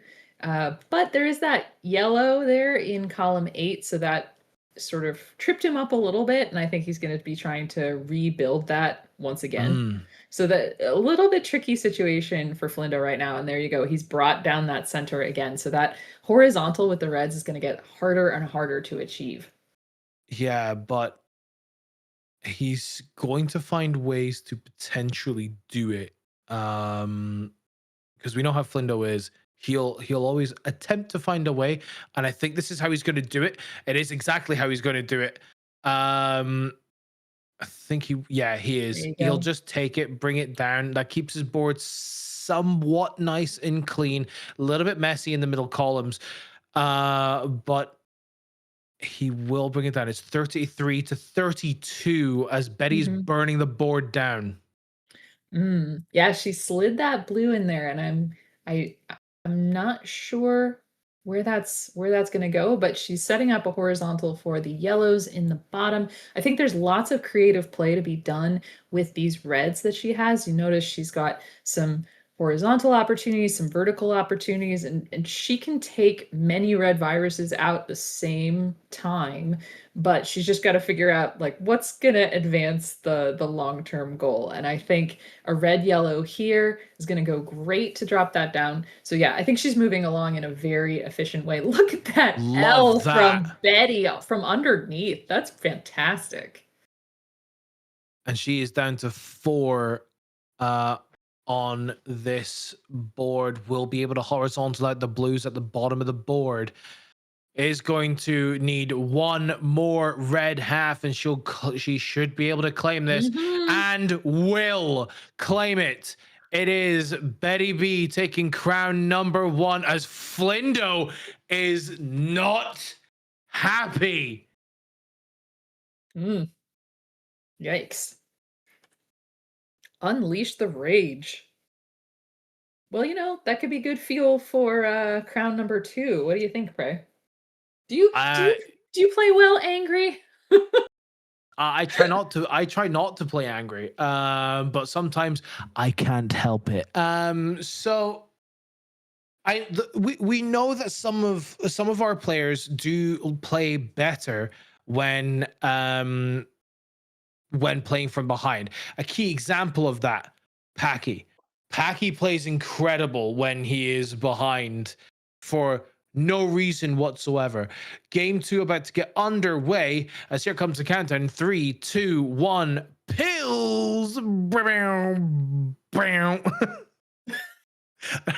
can keep working on that one for sure. Sorry, I need to fix this thing. Sorry, hold on. So these two are off on their 8 to 11 journey. Number 2. Let's see. Good combo from Flindo there and into a horizontal. Yeah, nice flat top line from him. I'm a little concerned about column 8. I think he's going to have to, do something with that yellow there. Obviously, horizontaling it out and dropping on top is kind of the cleanest way to go, but I think it's going to be difficult. Oh, you know what he's going to do? Oh, he's desandwiching. Never mind. Some red yellows are going to take care of this. Look at that slide into there. And Betty is a little bit behind, but other than this red yellow in the center, in good shape. Yeah, a little bit of a misdrop in the central columns. She definitely didn't want that at all. It's 17 plays 13, and yellow is not to speak of on the side of Flindo, and soon to be not to speak of on the side of Betty B. She opens up the last remaining access that she has to those colors, leaving her with one yellow, one red, and blue. But the blue can be taken out really efficiently. Like I think she's positioned herself really well here. Notice Yeah, if she drops that blue in the center, the red is going to go. And look at that, the blue is left there. Flindo's And out. Betty out at a 144. I think Flindo was out at a 147. So again, these two close as close can be. I don't know if we've ever had two ties in the Back to same back. back to back in the same match. I know we have double overtime, but I'm not going to speak this into existence, even though I might kind of want to. I mean, more Dr. Mario at the end of the day. Yeah, for sure. When I really think about it, Betty huge does a sort of nice- garbage clear. Yeah, that was really cool. That was really, really nice, actually. And look at that double red into a drop. Oh, short stack, so good for Betty. Yeah, Flindo is also playing incredibly well down this board. He's someone who had a little bit of a better experience with this board than he did vis-a-vis last level or last game. Sorry, I should say. He's down to 14. Betty at 15. So it is still quite a close game between the two. And the situation that Betty was in with the blue at the end of the last level, this is a kind of situation where she's in with yellow. She's got to figure out how to clear out that yellow most efficiently because it's crowding the board at the moment. So she's got to work that down. That double yellow going to be really helpful because it opens the way for possibly taking out the reds horizontally there. But man, on the right-hand side of the screen, Flindo really burning this down. Just needs a handful more reds. 3 more reds are going to do it. And we got 1 and 2 and 3. Okay, so out at about a 333, things are complying with Flindo at the moment. Well, you did need 3. And he left the level at 333. Nice. Some say it was destined. So it was foretold. So it was foretold. Yes. All right. And Betty going to be out. Betty got the perfect pill to end that level for her there. As she does join Flindo in this level, but for the first time, not level pegging. Oh, actually, level what? Level pegging's like never mind, shut up. It's a saying over here for being tied. Oh, okay. God, Jesus Christ. I've never heard that phrase before. That's a head scratcher. Welcome to the United Kingdom. Yep. All right now. So Flindo is really tearing into this level 10.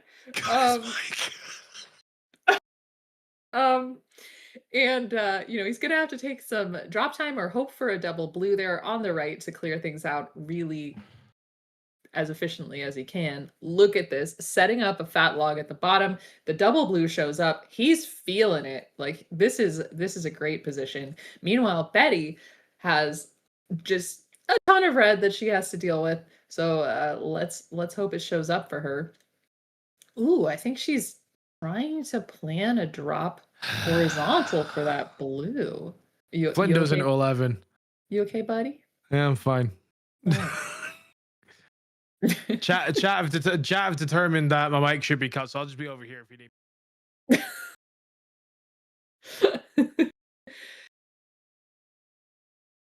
No, don't leave me alone. Betty's out of level 10 at about a 541.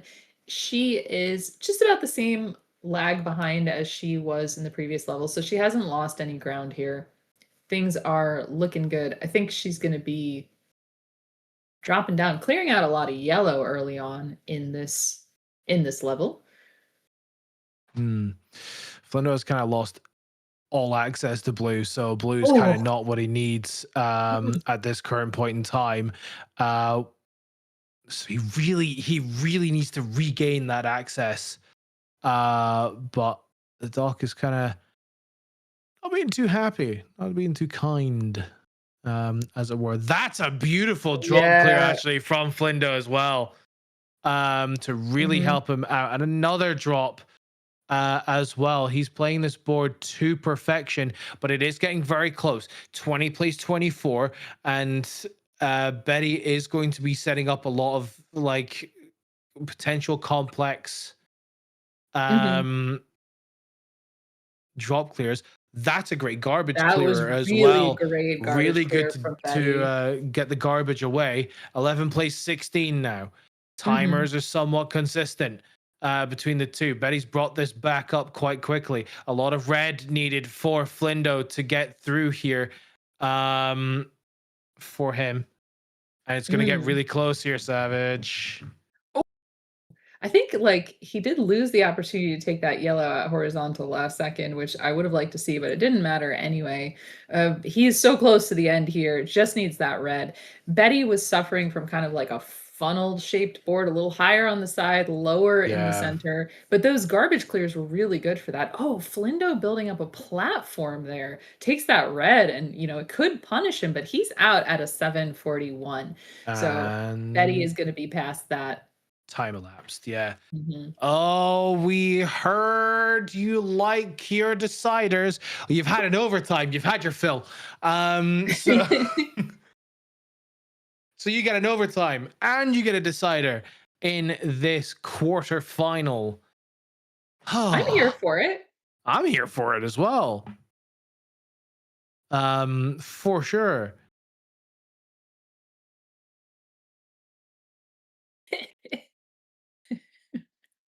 They're still going on about it. She's no.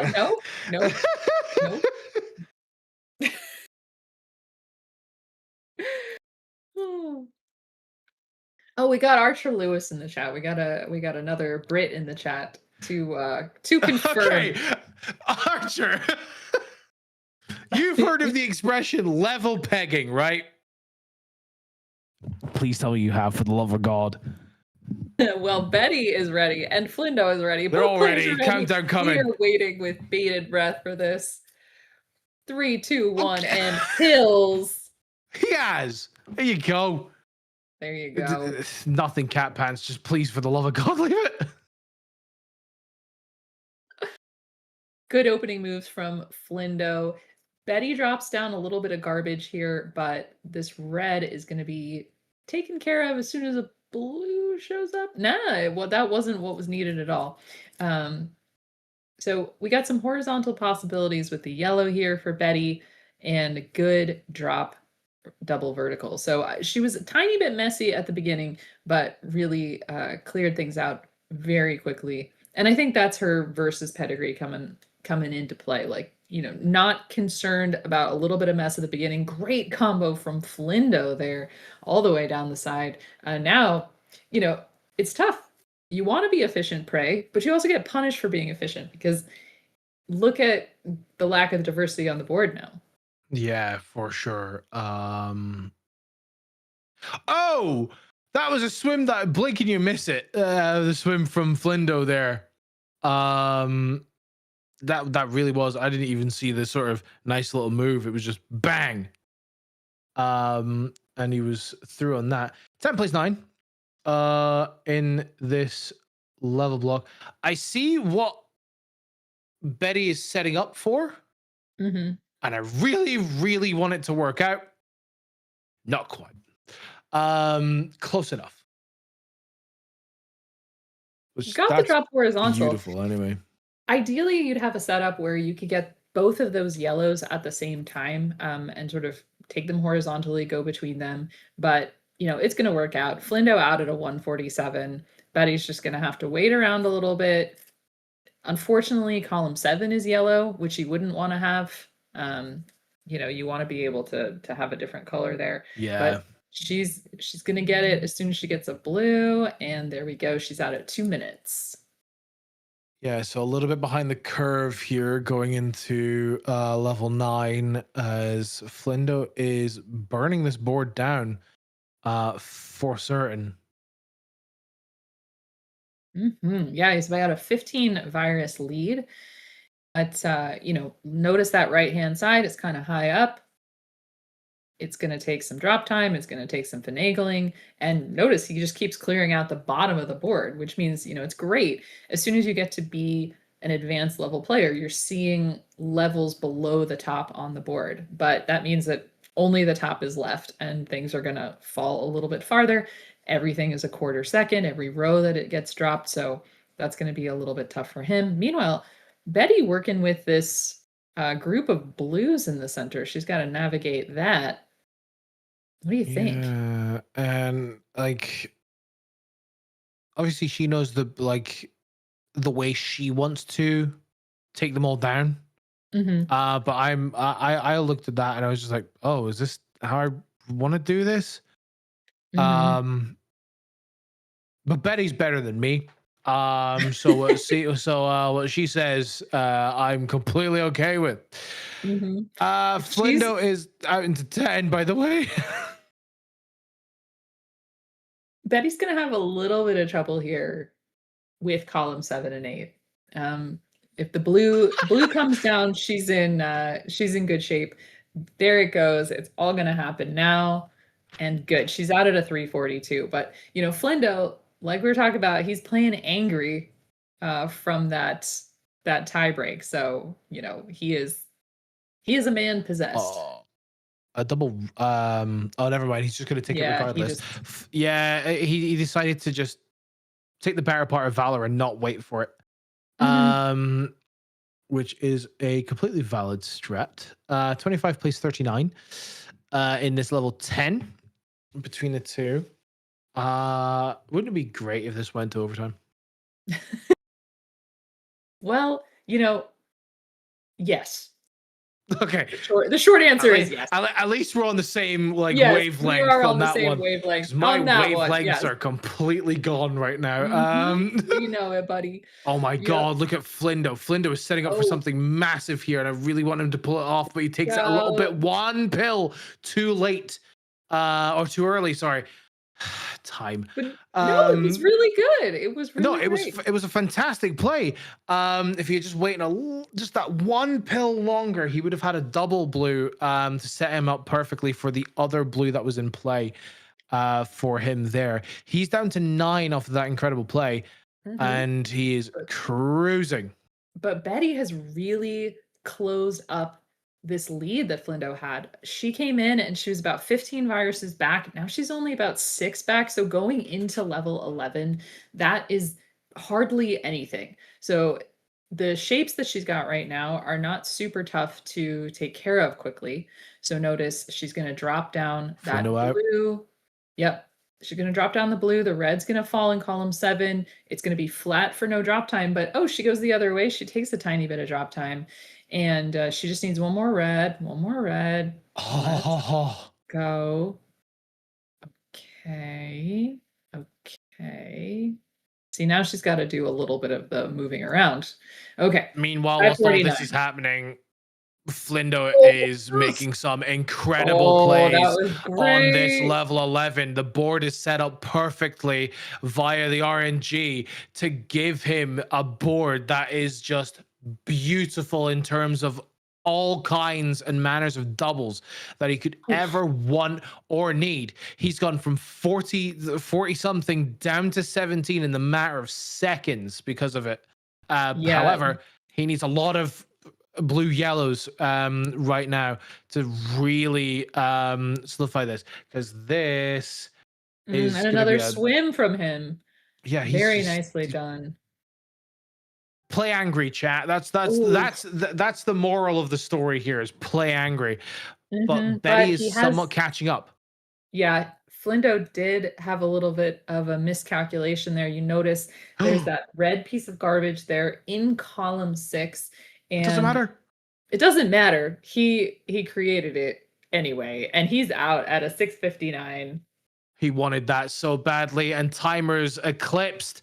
It means that John Dat Flindo makes it 5-1 between the two, as he will move on to semi-final Sunday. In what a way to do it with sub 7. Very nicely done. Both players gave us an excellent show. And so Betty, it looks like she's finishing this out. A yellow is going to drop an interesting horizontal shape. There she goes. She big combo there. That's awesome. Now she's going to go for a nice chill horizontal at the bottom. And she's out. Oh, with some drop time out at a 7:42. So GG's to both players. And you know what, my friend? You can go to bed now. Yeah, don't worry. I will. Well, everyone, as we say goodnight to Prey, we still have a little bit longer left in our night. We're going to see our last match coming up in just a few. So have a nice little stretch, walk around. This is the DRMC.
Hello, everyone, and welcome back to the 2026 August Goldspeed Monthly. This is our last match of round 2, Dawn Venier versus Ramsey Fox, number 2 versus number 10. And here to help me call this, because we sent Prey to bed, is Solar Espeon.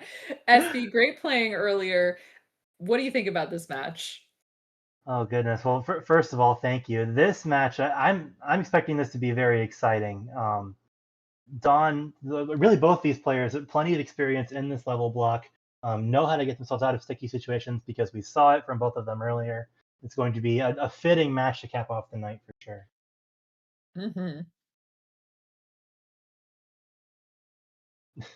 I'm sorry. I'm just blinded by their shiny heads. Like, I'm loving it. That's true. When was the last time we had an all bald matchup in the DLM? I know. It's really great. Been, I love these two. JV and Prey have played pretty recently, but in gold bracket, I'm not so sure. That's right. The fantastic, even matchup all the way around, including in hairstyle or lack thereof. Exactly. Ooh. Let's see. The average, yeah, we've got readies from both players. The average of these has it much in Dawn's favor, but we have seen some pretty wild things from Ramsey Fox, so I'm super excited about this. We've seen some pretty wild times in this block from everybody who's made it to the semifinals so far in both directions. So I'm not putting any stock in PBs or averages for this matchup. We're just going to have to see what plays out. That's right. You just threw your number papers in the air and let's get pumped. Very much that. 3, 2, 1, and Bills. We are off and running. Last match of the night, the fourth and final quarterfinal. And it's a pretty similar looking boards on both sides, actually. Yeah, you know, nothing too weird shaped. We've got maybe a misdrop from Ramsey on the left-hand side, columns 1 and 2. I don't think that red-yellow was moved the way that he would want it to. So he's moving a hair more slowly there. But still, that top line very even for Ramsey. Would love to see a double yellow. Let's go. Yeah, there were a few different ways he could have actually used that double yellow. It was a great way to clean up what I think was an overslide on one of the very first bills of the match. But let's not gloss over. Dawn had a very big combo into T into another clear at the beginning that got him through his top line just as quickly. So we're getting down to the end of level 8 already here. Barely, not even a minute into the level yet. Ramsey only has 2 colors to go in his end game. 2 red viruses, both clustered in the corner, whereas Dawn has done a little bit better job making sure all 3 remain available. I'm a little concerned about column 7 for Dawn. I think probably he's just going to burn down that blue garbage there. Yeah, and that's exactly what he's going to do. It's going to take a little drop time, but it's worth it, right? You just don't want something to be lingering and messy there. And you know, as soon as that blue comes down on column 8, oh, the double blue going very well. And yep, used it in a different place, but lowered that amount of drop time. He's out at a 143. And Ramsey is just waiting around on some yellow.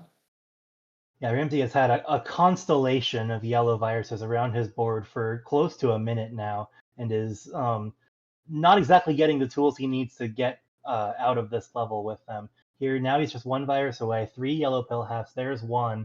Please don't take 30 seconds for the other 2. All right, here there we go. He's out of level 8 at a 208, getting a little bit of that RNG that Ook found earlier, dare I say. Allowed Dawn to open up a 13 virus lead or so. And Dawn is a much better board this time around as well, because once again, Ramsey's viruses are very scattered in terms of the color and just general placement, not any color blocks or anything like that.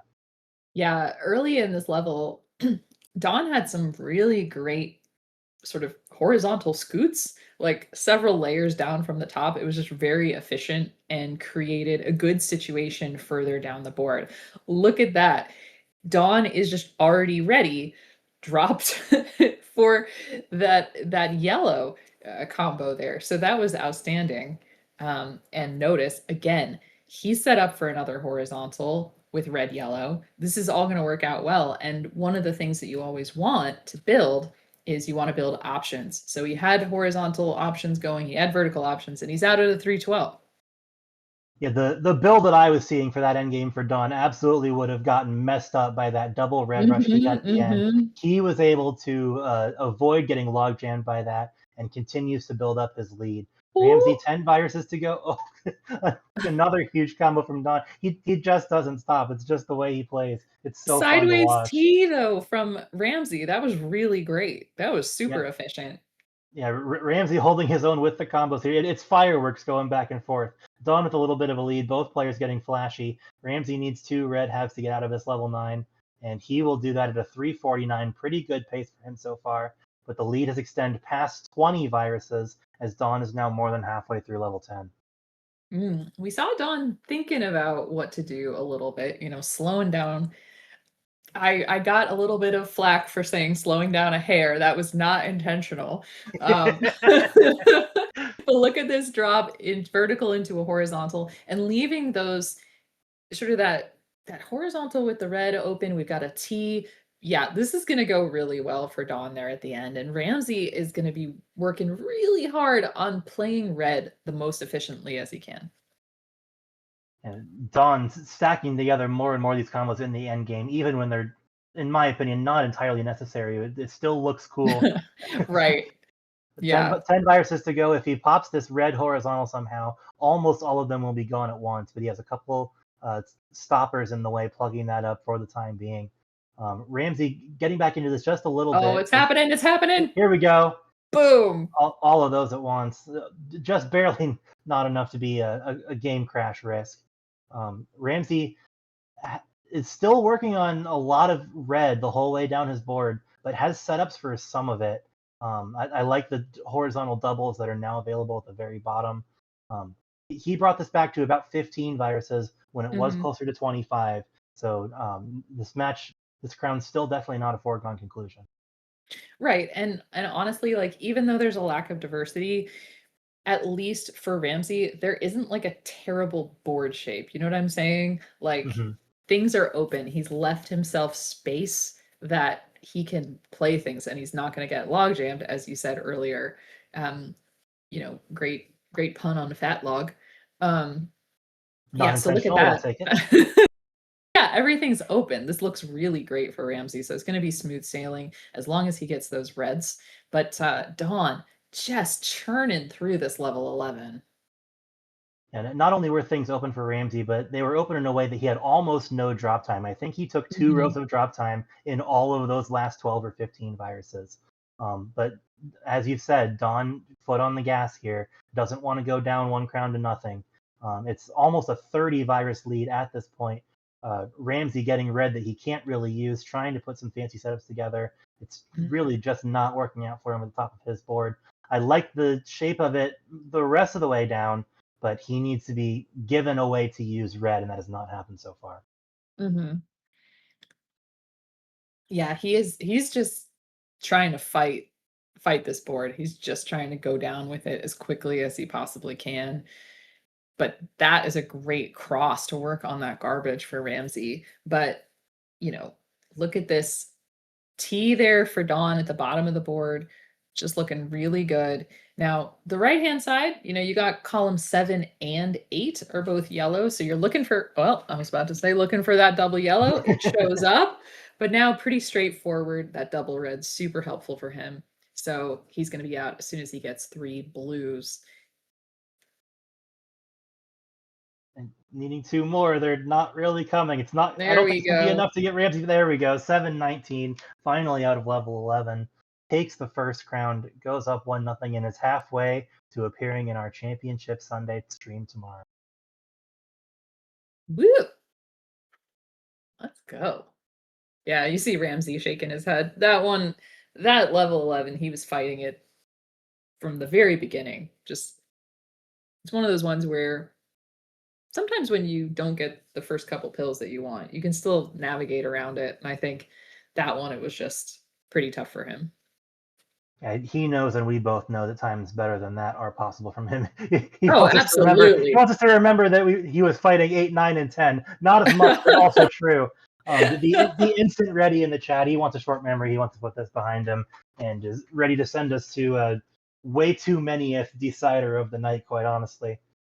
And we've got our 3, 2, 1, and pills. So Dawn looking to put this one away.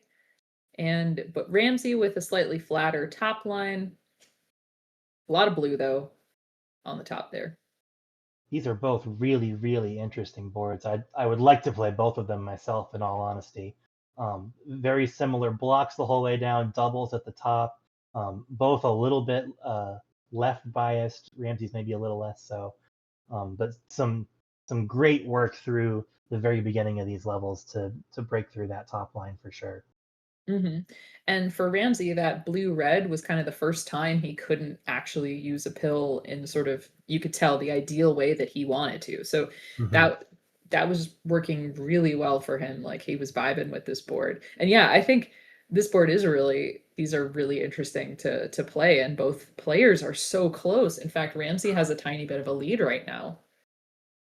Great use of a double red there from Ramsey to make a giant vertical clear all the way up column 1 that gets a lot of things out of the way over there. Dawn setting up multiple like books on a shelf verticals next to each other as he's getting down through the bottom of this board. It's a ton of yellow, but very, very accessible yellow.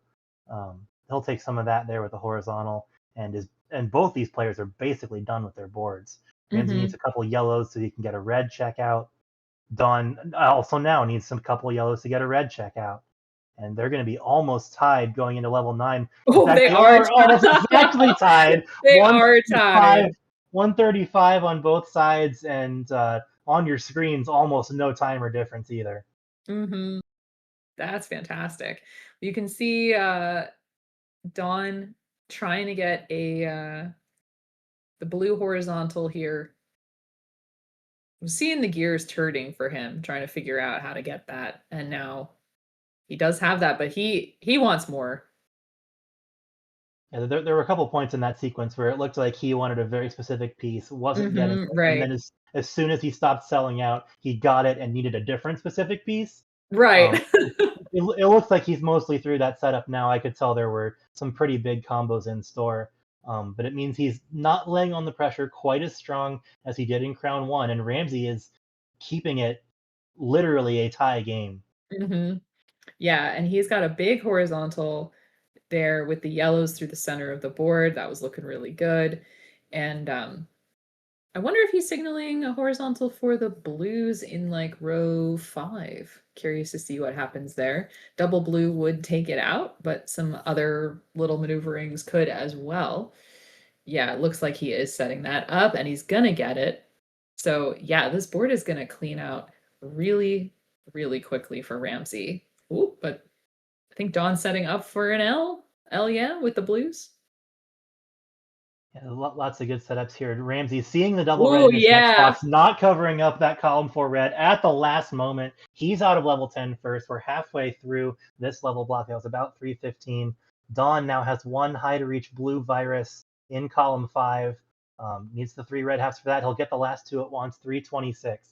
So a slight but only very slight lead for Ramsey. Nice blue horizontal there will make sure he doesn't get bottled up at the top of the board. Oh, wow. Ramsey has already been melting the viruses off of this board. Dang. This is like a 13 virus lead here for Ramsey, level 10. And Dawn not getting a lot of red help, which I think would help bring down the board, open it up a little bit, because there is that red-yellow group on the left-hand side. And so he's having to like tuck, which takes a tiny bit of time, and do some advanced planning. Not as straightforward as you'd like. Yeah, in the last 60 or maybe 90 seconds now, Ramsey has been playing some absolutely fantastic Dr. Mario. This level 10, maybe not quite as optimal of a setup for a speed board as you would want. He's making great work of it. A little concerned about that blue virus in column 8 now, because the top of 7 next to it is also blue. he'll get a double blue here, and I think wisely use it over in column 8 Yeah. because you can use any blue on those viruses in column 2. He's looking like he's in good shape and wants a decider here. Yeah. It always, like, the sliding a pill in between the viruses to like clear them out from in between vertically. It does look cute, but I'm glad that Ramsey didn't fall for that and instead used it on that right-hand side. Oh, just one more yellow. He's out at a 457. Dawn is in very clean shape, right? Like, this is not going to be a hard board to clean out. It's going to take a little bit of time. You see he had to take some drop time in column 2, but this is going to be pretty straightforward for him as an end game. Yeah, very much so. No use for blue, but plenty of places to put it if he gets it. He'll be out of this level very shortly. But Ramsey. Oh, Ramsey. Oh, yes. Look at that. Oh, my God. Pushing things to their absolute limit there. Oh, my God. Was honestly probably a little bit closer to crashing the game than either he or us realized. But he's fine. Wow. He's out of it. He's keeping a good pace here. Another L over to the left in a situation where he really needed to start getting rid of some reds. Another undertuck there. Great play from him. It's about a 12 virus lead. He is very much not done yet. Yeah, he just needs to keep breathing, honestly. I think this is what he needs to do at the moment. But wow, this is looking really great for Ramsey. And notice he has set himself up to have a totally flat top line, right? Like, he's able to do things like that, to put up that short stack. And yeah, this is just going really quickly. Whereas Dawn, you see, great combo down on the right-hand side to clear things out. Awesome cross. But yeah, he does, it's not as flat. So he's going to have to make some hard choices towards the end of this level. And you see he's taken a bunch of drop time there. But yeah, whew, dang, Ramsey. Yeah, the number one thing right now for Ramsey is to remember to breathe. The number two thing is to get some damn blue pills, because that's been, for the entire second half of this level, that's been a little bit of a problem for him. Here, a double blue will get rid of a good chunk of them. Finally, Nice. The offset fat log at the bottom. Now he is what I would call free and clear. He can horizontal that blue in column 8 as he does right there. So just the last 2 blues to go. Dawn with 6 viruses left. I'm not sure it'll be enough. Not with that double blue. Ramsey's out at a 703. And yet again, in our semifinal round, Woo! It's decider time, y'all. Wow, that was outstanding. And Ramsey has gotten sub 7 in this level block, right? Which is outstanding. But just the quality of that play for him, especially those combos in level 11, that was just outstanding. And like, even if the match stopped here, like, we've had an amazing match so far with these two. So, man. Ramsey was very clearly dissatisfied with a lot of how that first crown went. Locked in for the second crown, was rewarded with just slightly better board layouts, and now here we go. It's crown number 3 in the last match of the night.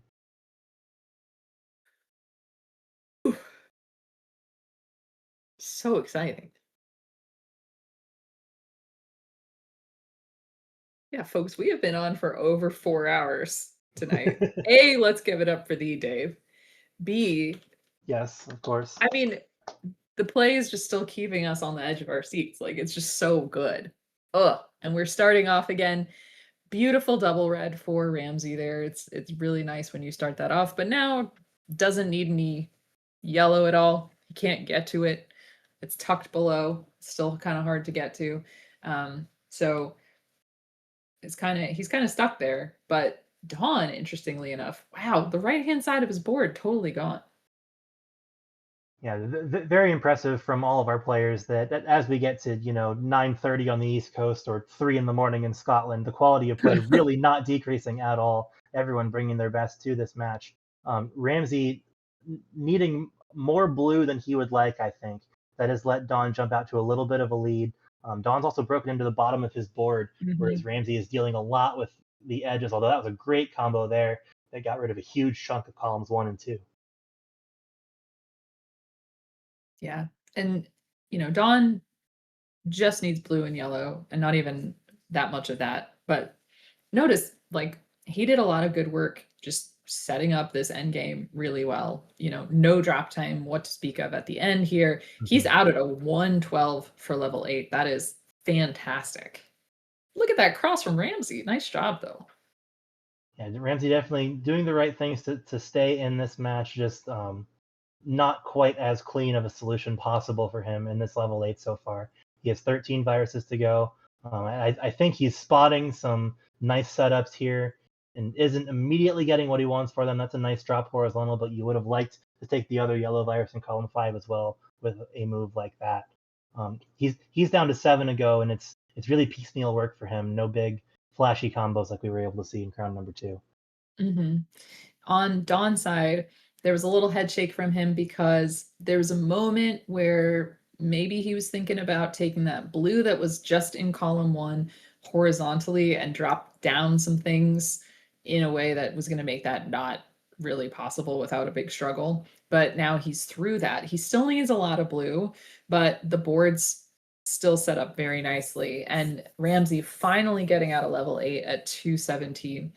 He's probably feeling the bird right now. One of the first things I noticed about Dawn's board the first time I was able to look at is that he had about 30 viruses left, and I think exactly 4 of them were yellow, and they were all on the right side. So I expected this endgame from him to be quite a bit messier than it has turned out being. Mm-hmm. Maybe not quite free and clear just yet, now that he's setting up that red horizontal and some other stuff beneath it. Here we'll go. He'll drop into the blues and set up the yellows, so a little more clean than I first expected. He's going to be out at level 9 in under 3 minutes. Fantastic pace from him so far. If he keeps this up, he's probably going to end up on the hot time board. Big drop T there from Ramsey, reminding everybody that he's not quite out of it yet, although still 20 viruses to go here on level 9, while Dawn's already in 10. Mm-hmm. Yeah, he's scooting around in his chair, is Ramsey. He's looking uncomfortable because there's that double yellow there in column 8, and there's nothing tactical about that because there's nothing below it that's yellow that could really be helped with. So that's going to be tough for him. And then he dropped down that yellow in the center that's going to make the blue horizontal not really possible. So things are going to move a little bit slowly here for Ramsey. I think the adrenaline of that last amazing crown might be getting to him. Yeah, maybe so. He has some nice setups to get through the board as it stands right now. He could horizontal that blue in column 8, drop the red all the way down. He'll do exactly that. Keeps things actually pretty clear, and now he's reopened the horizontal for the blue at the bottom. So he's still playing pretty level-headed. Like you said, maybe the adrenaline's not quite there. He's out at a 405. It's now about a 30 virus lead for Dawn as both players are now in level 10.